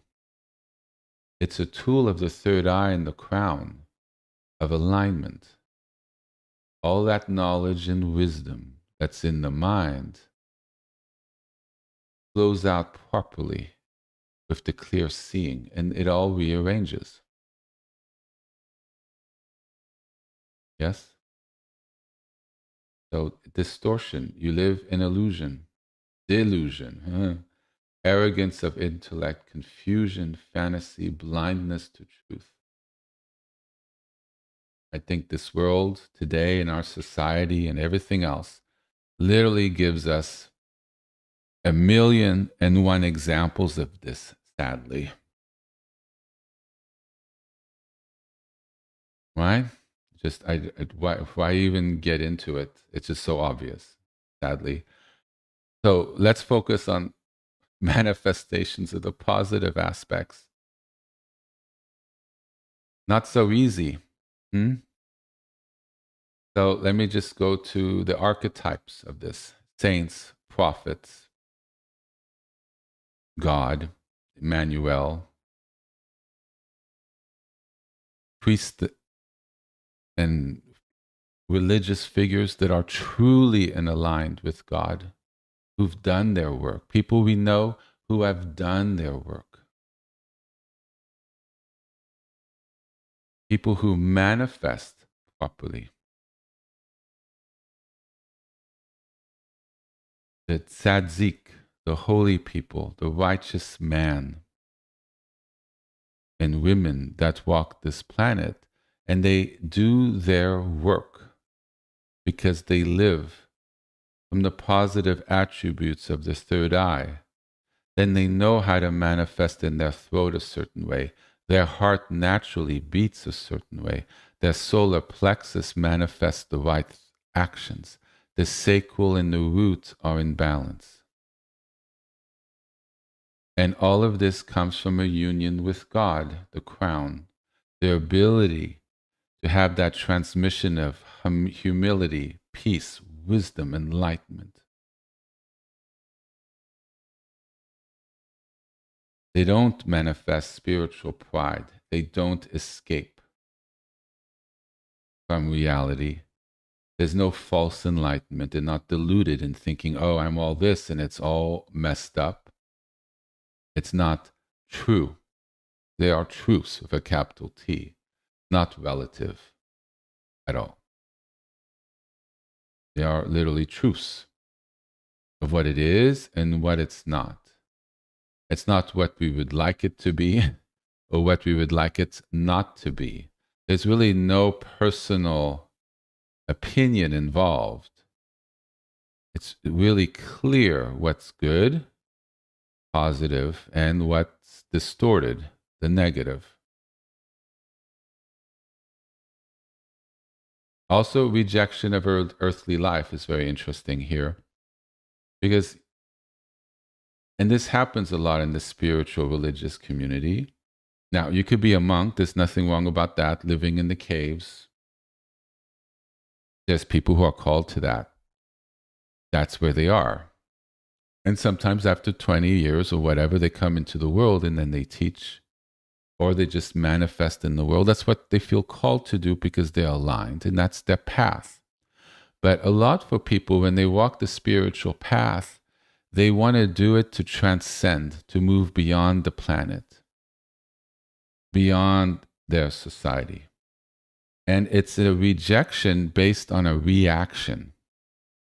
Not so much that they're aligned, is that they just don't want to deal with it and it's poisonous. So I'm removing myself. You see, it's a reaction to, as opposed to an action. My calling is in this direction. Do you see? And a lot of spiritual people and have sometimes go to that. And what it is not desiring to embody these truths into their lives. They wish to just move up to a higher dimension. And so they don't interact in the same way. They don't bring to earth the fruits of their labor, become an Emmanuel, which actually manifests and repairs. There's no tikkun onam in this. They've tikku'd themselves, but they are removing themselves. Their tree bears personal fruit, but no fruit for the community and the world. They wish to leave. They wish to leave, literally. They wish to transcend and die. Some of them, it's just literally of like, I've gone through and now I'm going to disembody and move through. It's seen in different traditions that I've studied. It's a thing, but it's not fully whole. We're on this planet for a reason. God gave us a life, not to escape it, in my humble opinion, but to try to live with it in a proper way.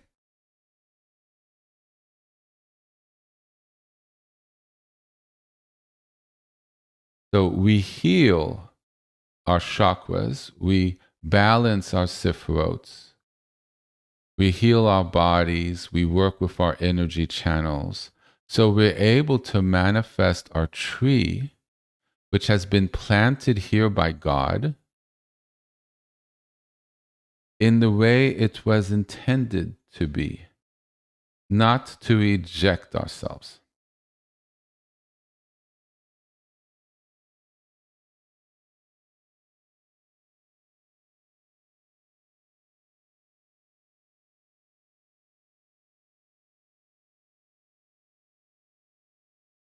Going through my images here.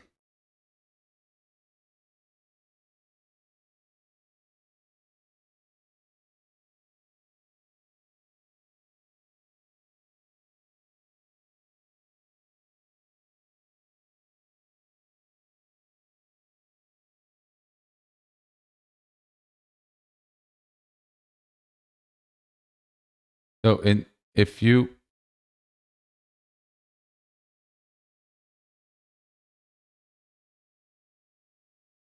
if you go to Jacob's ladder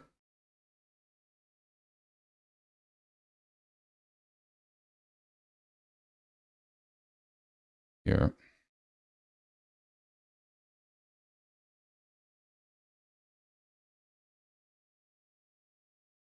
it goes up and it comes down. We go up as we ascend through the chakras, and we're more and more living in the upper chakras, because you could live in the lower, you could live in the middle, you could live up. But see, it's to bring it back down too. It's not just going up. When people realize they go up, they realize they have to embody it. That energy needs to come back down. That's not often discussed. People talk about going up the chakras. They don't realize that then you got to take what's up and you need to bring it back down. Ground it in your life. Otherwise, you've bypassed your body. And that's not what that was meant to be.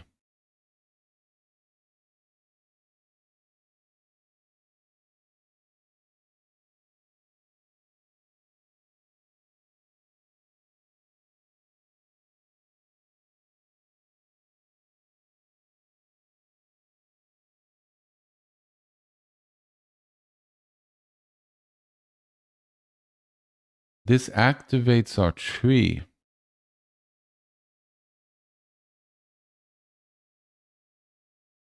When one connects with the wisdom eye and the crown, which activates throat chakra balance,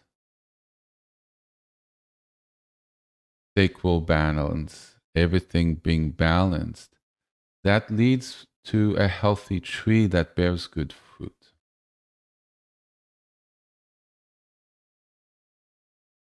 It's not meant to be a launching pad. It's meant to feed us, feed our society. So we bear beautiful fruit. And as a branch in society, we feed and nurture each other. We feed the birds. We help our tree. We're not a diseased branch that kills our tree, the tree that we live in. We're a fruitful branch that gives life. Our leaves feed the tree, helps cover those branches that aren't doing very well, helps cover those branches that have died or are diseased, because we are able to be that offshoot that sustains and helps.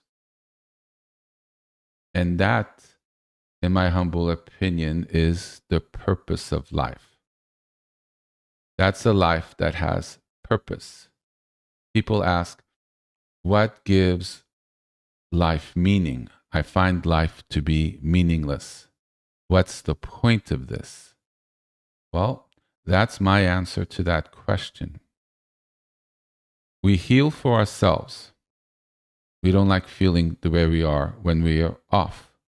We don't like it, right? If you're really honest, does an angry person like being angry? I don't think so. I think it's painful to them. And they lose people they care about, which could make them angrier, right?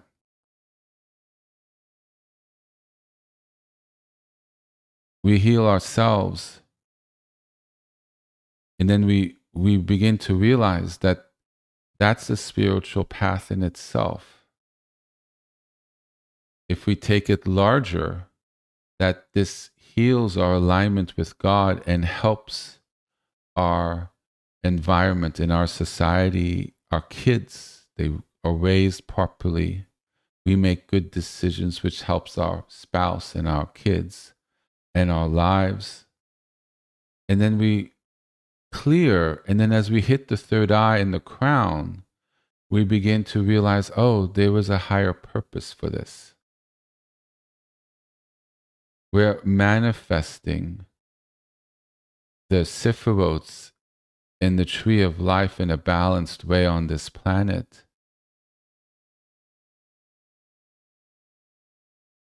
which in turn helps us to repair our broken disconnection with God. And one begins to investigate what's religion, what's going on, where are the truths. And some might call it the truths of the universe. Some might call it different religious names from different traditions. But one begins to align with that and to seek greater knowledge and greater ways of healing. And if you're listening to me today, that would be probably all of you. Because there's a deeper desire that's awakened. You get up early in the morning, or you're listening to me at 2 in the morning, or you decide to come in the afternoon, Pacific time, or a different time in your day. Regardless, it's Sunday and it's a weekend, and you take part of your time off to make this part of your weekend. Because it's become something you would like to do, you feel called to, you feel it's a benefit, something in your heart calls you to it, and you like it, hopefully. And it gives tools to heal, ultimately. Healing our alignment, healing our tree, healing our energies, healing our minds, it heals our families and our society, and gives us purpose, because our life becomes the path that returns us to God. Because our life is finite, and we're working on making sure that it's a good life. And then as our hearts align with what's good and true, we desire ever closer union with that.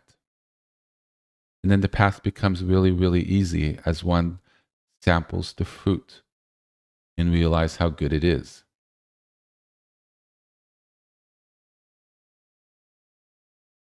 Shalom and amen to that. That's all I'm going to say about that today. So I was going to try to push through and do an HP Shalom teaching next weekend. I really pushed through to make it happen today the best that I could against many obstacles, including complete fatigue and exhaustion and a lack of time due to various things. So I'm canceling next week right now because I need the little break and I need more time to be more centered. I think it's important that teachings are continuous and regularly done. And I took a little time last month and tried to sort of give different reasons as to why. But next week's not happening. That's just, I'm not going to push through anymore. I can't push through. So, so we'll reconvene in 2 weeks. And, you know, I invite you to go back to the teaching of last week. A lot was said. It was a long teaching. And a lot was said this week. And I'm going to edit it. Like, this is going to be the first thing I edit. And I'll fix it up a little bit with the right images.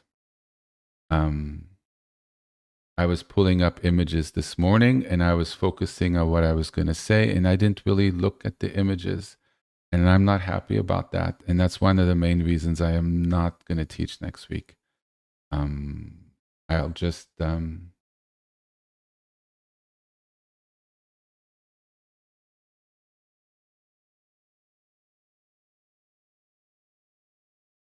I think if I ever cancel, hopefully you'll be okay with that in the future, because I wanted to cancel this morning. And it came out great, and I'm glad I did, but the in between, not so much. And maybe in the future, I have to trust you guys would understand and be okay with it. If you've anticipated a big teaching, you've made your time to come, especially after last week's teaching, and I said it was in multiple parts. If for some reason it's not manifesting, I have to hope there won't be too much disappointment or people getting turned off. My desire of manifesting something which maybe wasn't in the cards for this week and didn't quite have enough time, and the fear of disappointing caused my alignment to shift what my greater judgment was. Because I don't like putting images up. I'm very careful with images because they represent a truth.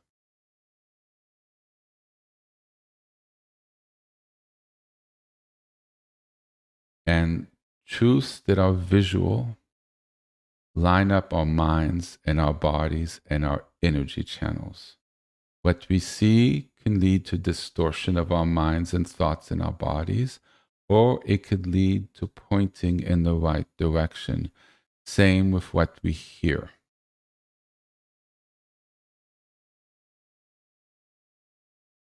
That's why I'm sort of locking in what the Aleph looks like and the tree of life, and encouraging people, if they feel called, to put it on their prayer space. Why I'm editing the songs a little bit. There's one that's being sort of digitally retooled to make a little better. Is why I haven't been playing it, and I haven't put it up yet because it's not quite ready. Because these could really be medicine, and sometimes medicine can be taken to the next level because we really need everything to align us. There's so much in this world that's a little off, or can't, or is not quite at 100% as potent as it can be, or it's completely off. And taking and at least having a little bit to nurture us, to remind us during our day, helps bring us into that alignment. Like the image where I'm just staring at this image as I'm speaking to you, that's a very profound image. And given all the teachings I've given over the last 5 or 6 months, and if you learned them or studied them or at least heard them once and have a gist as to what they're about, by looking at one image, you could write a book on this image because you understand what it means. Especially after today, now you're like, well, when it hits the figure, then it's in the chakras. And then once as we develop over the next couple of weeks, how the chakras manifest, just by looking at this image, there's a whole wealth of knowledge that activates. By having an image like this has a great blessing. You literally have the Jacob tree of life in the Jacob's ladder, literally there. You have the Sephirotes, and that's a blessed image. That's sacred image. The geometry of it, what it represents, all the centuries of teachings that went into the different Sephirotes. Then you see it goes in, the golden halo over the head. 1 second here. Let's see if I could bring this forth a little bit. Let's see what I can do. I know I can do this. I can see if this program.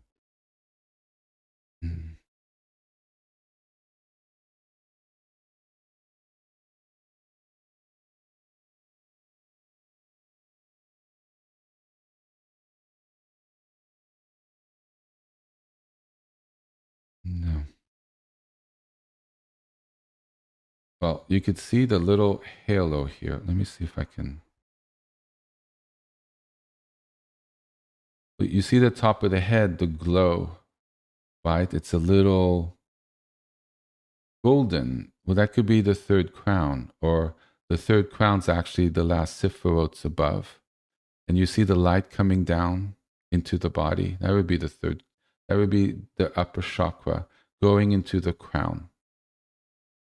You see the chakra above the head, the golden halo. coming down into the crown chakra, the third eye, and through all the chakras in the body in alignment. So having an image like that as the wallpaper of your phone or on your computer, you look at it during the day because it's literally in front of your face. It reminds you. It has a blessing. Now you see Torah because Jacob's ladder is based on the Torah. You see the Sephiroth. You understand the chakras. You see the blessing above, God in the light above the tree coming through, emanating. The Aleph is above the light. You see what I mean? It's the Orion Sof. Everything I've taught, that's God coming in and animating everything. There's just so many layers. What we're learning is to rebalance and align.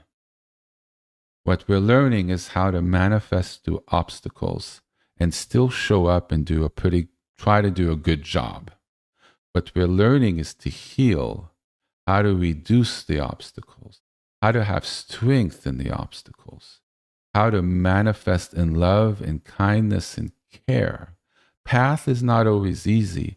Path can be a big struggle. We fall, we're carried at times.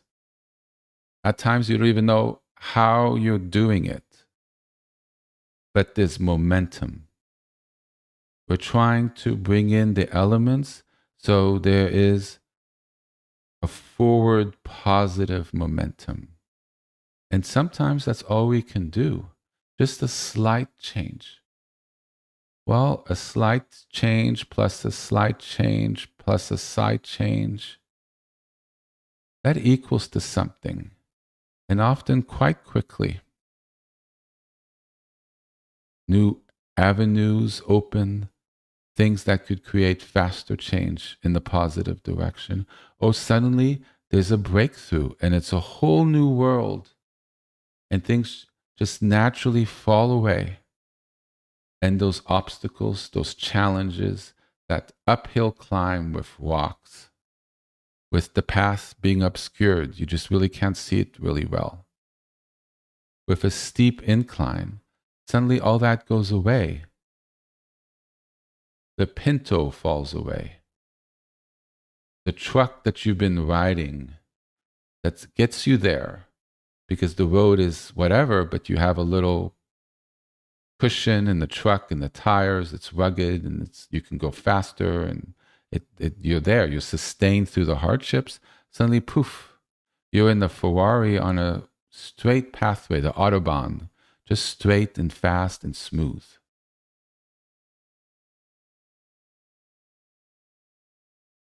The landscape magically shifts, or your life looks the same, but somehow things have changed in it. It's not the challenge and the difficulties. Your relationships have breakthroughs. Things just magically sort of happen. The frequency changes and things clear. Things fall away, things come in, things just issues, anger, emotions, certain ways of thinking, limited thinking, crazy thinking that's too expansive and not grounded. Things line up in balance. The Sephiroths align, your chakras aligned, your ladder aligns, and you are able to live in a greater union.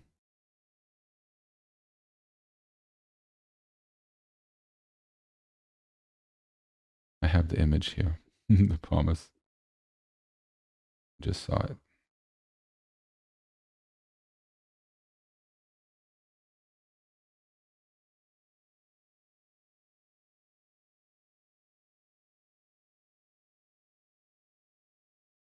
Or not. Well, just move along.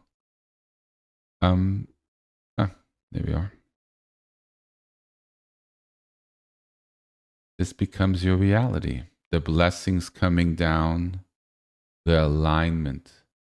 You could see that various blessings as the rainbow light are the blessings of the chakras when they are aligned. And the third channel is the light up the top, Jacob's ladder, and it comes down. There's a up and there's a down. There's an alignment. And you live in the divine flow, which is our birthright.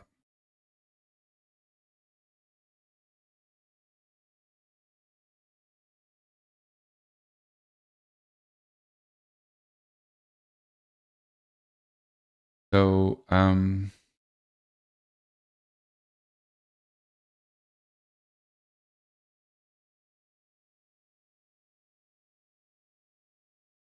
why don't we just move a little bit to the music? I don't have the energetic strength quite well today to do the prayer. So we're just going to listen to some songs. And that's a form of prayer and meditation together. And we're going to listen. And I invite you to sing.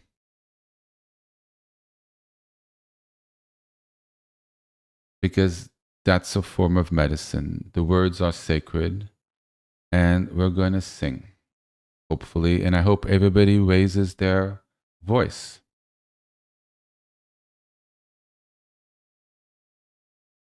The last song, which I played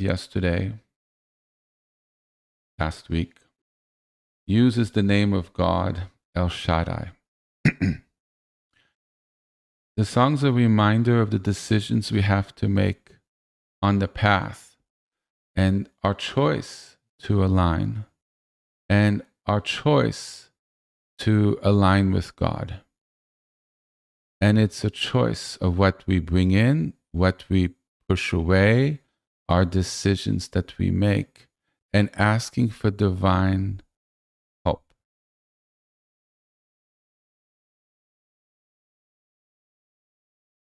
El Shaddai is a name of God that we've worked with, and some of you may use it as your main name, or you use it as part of a name, like Adonai El Shaddai could be a mantra.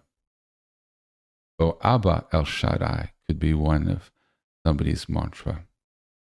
Or El Shaddai Abba. That's powerful. So you learn to work. Actually, that just popped my third eye.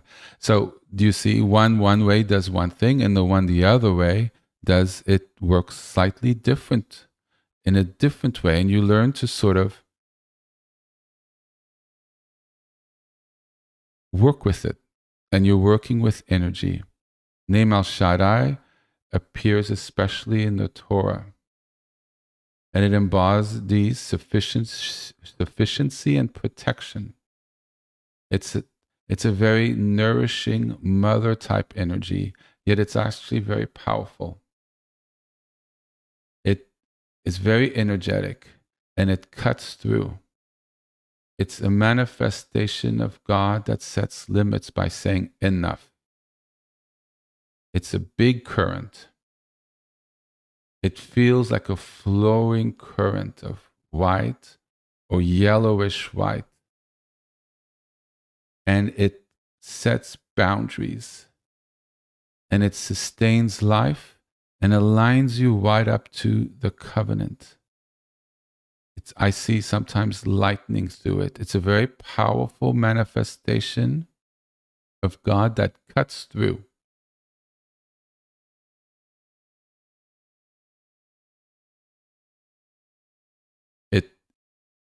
It gives you a sense of divine sufficiency, of being enough strength, enough nurture, enough protection.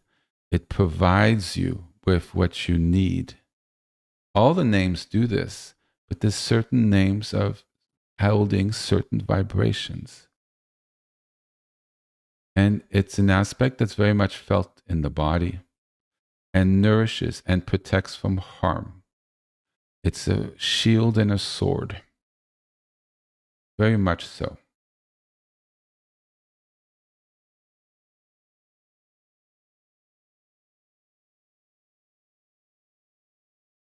How does this vary from the Shekhinah? Because it's very similar to the Shekhinah. Shekhinah is a manifestation of God's presence. It's not a name of God. It's something different. It's God's indwelling, Shekhinah, to dwell. It's God's indwelling presence, the nearest, how near the divine is in its creation, in our creation, our community, our soul. It permeates us. It's a living frequency that lives on this planet, whether we realize it or not.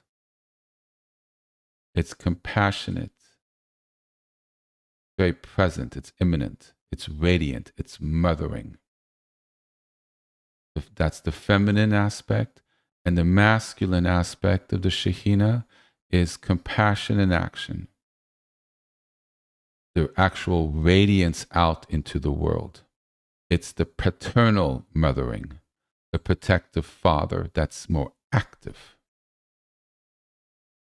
Right? It's the father that protects the female when they're being aggressed. Right? You rarely see it's the man would protect his wife. The wife could protect the man, but it tends to be the father, the masculine aspect traditionally has the one that would stand first. That's the embodiment of that. See? So it's the manifestation of wisdom in action, the manifestation that protects the holy books. Holy books would be considered feminine. They contain the word, the wisdom.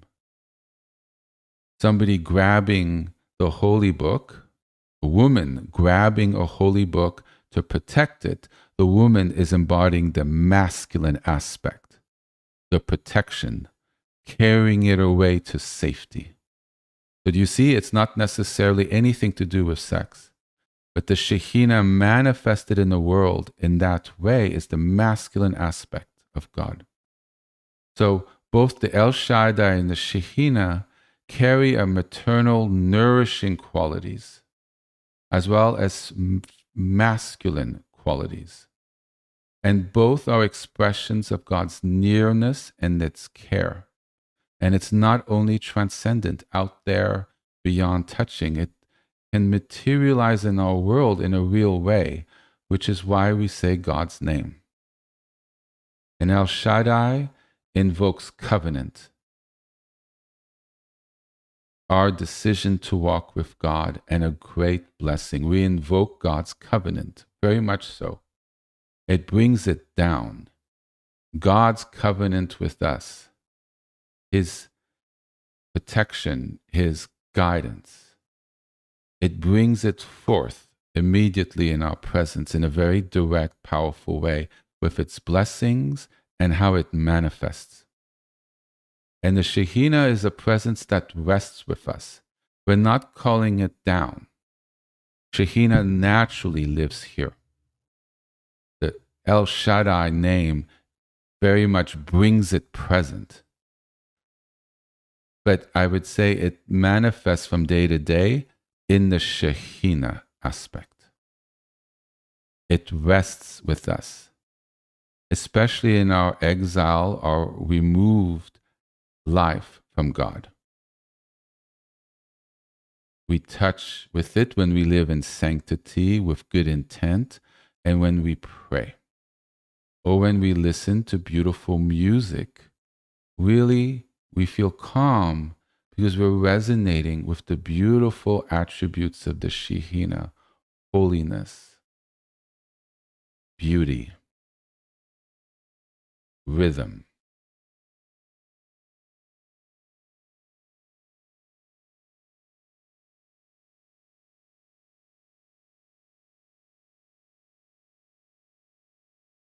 And the two really overlap, especially when we feel that God is close to us.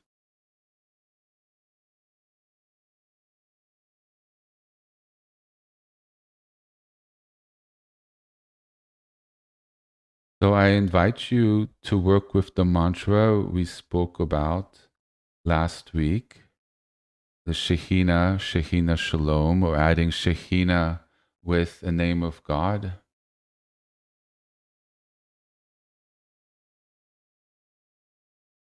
Once the song is complete, I will refresh the images in our on the website, so you will have this. If you wish to have it now, feel free to take a screenshot, and I'll put out a notification that it's available in the messages section of the website when I fully update everything. So I invite you over the next 2 weeks to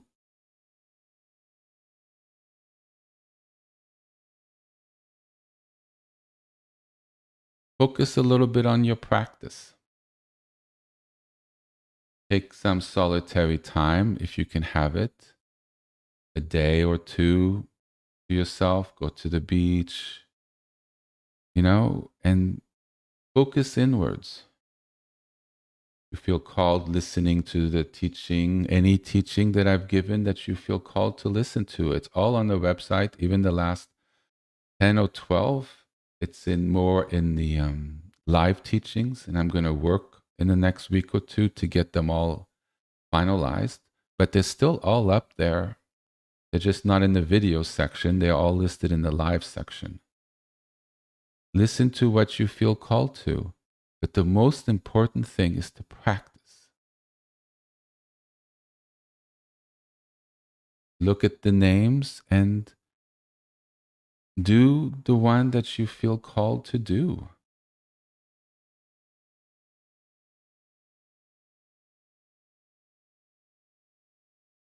The one on the website will be updated soon with the Shekhinah included.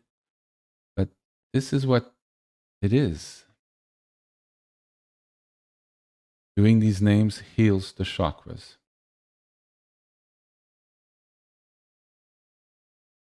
Energy, the use of energy, heals the chakras, heals the energy in our minds, heals our body physically, and connects us with God. It's literally one thing that works on all the different levels. Rebalances the sifrot. This is why mantras are so powerful. We're literally hitting all the levels at once. Or sit in silence, or just listen to music.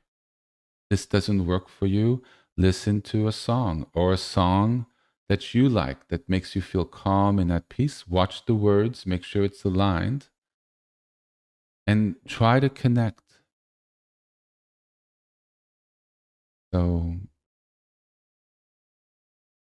let's pray and sing a little together.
החולים,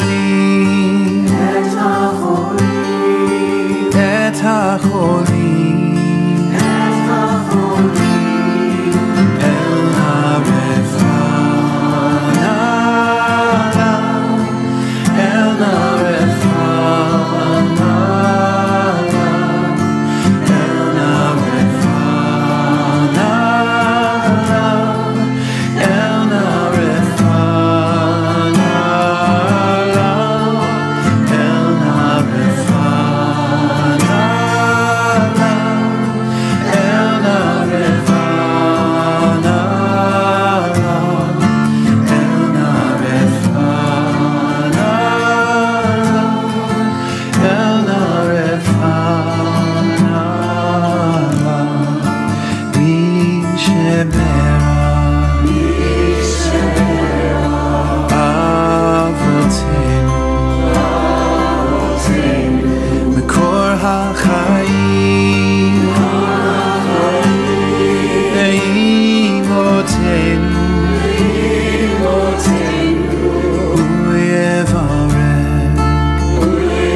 אל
rescue us from the tide. On your wings, lift us high.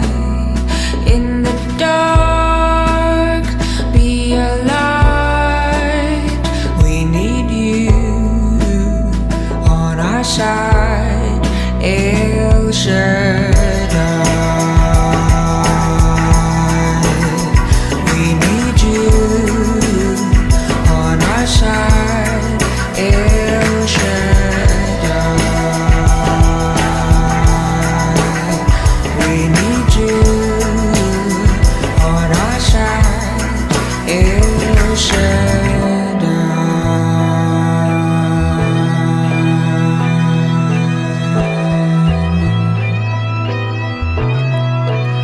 Let your cloud be our guide. Let your fire lead at night. When our foes come to fight, we need you on our side. El Shaddai. We need you on our side. El Shaddai. We need you on our side. El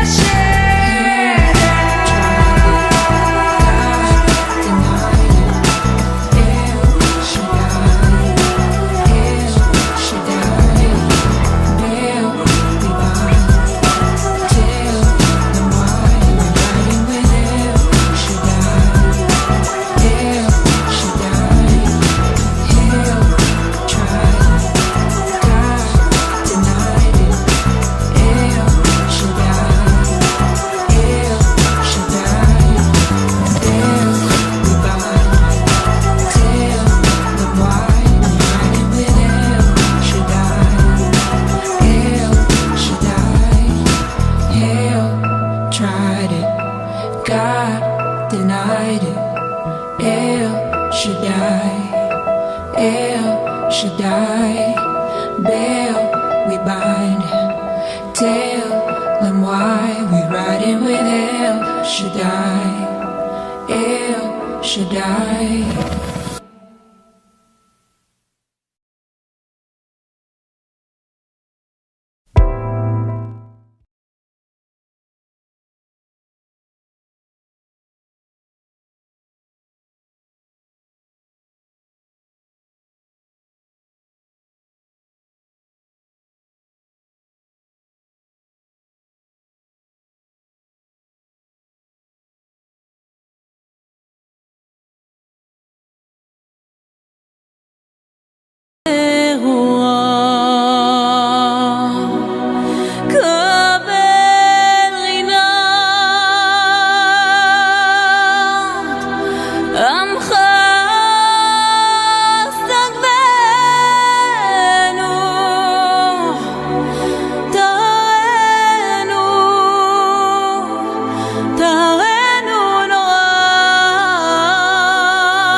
בחמץ התקדחה, תמיד גומלם חסין קדוש, חסין קדוש ברוב טובך נהל עדתך, יחיד גאה לעמך פנה זוכרי קדושתך, שבתנו קבל ושמע צעקתנו, יודע תעלמות.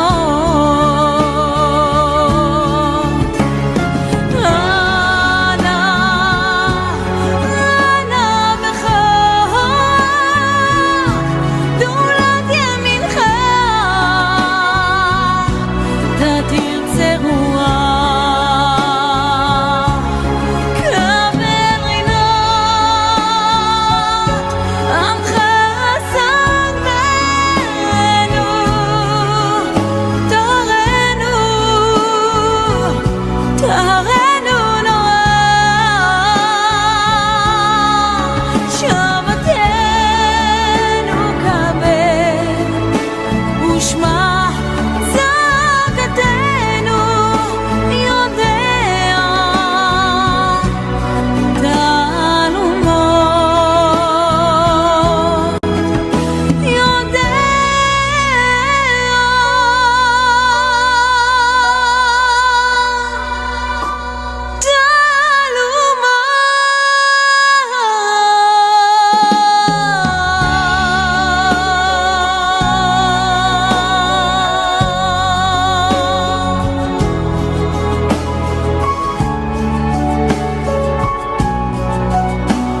ברוך שם כבוד מלכותו לעולם ועד.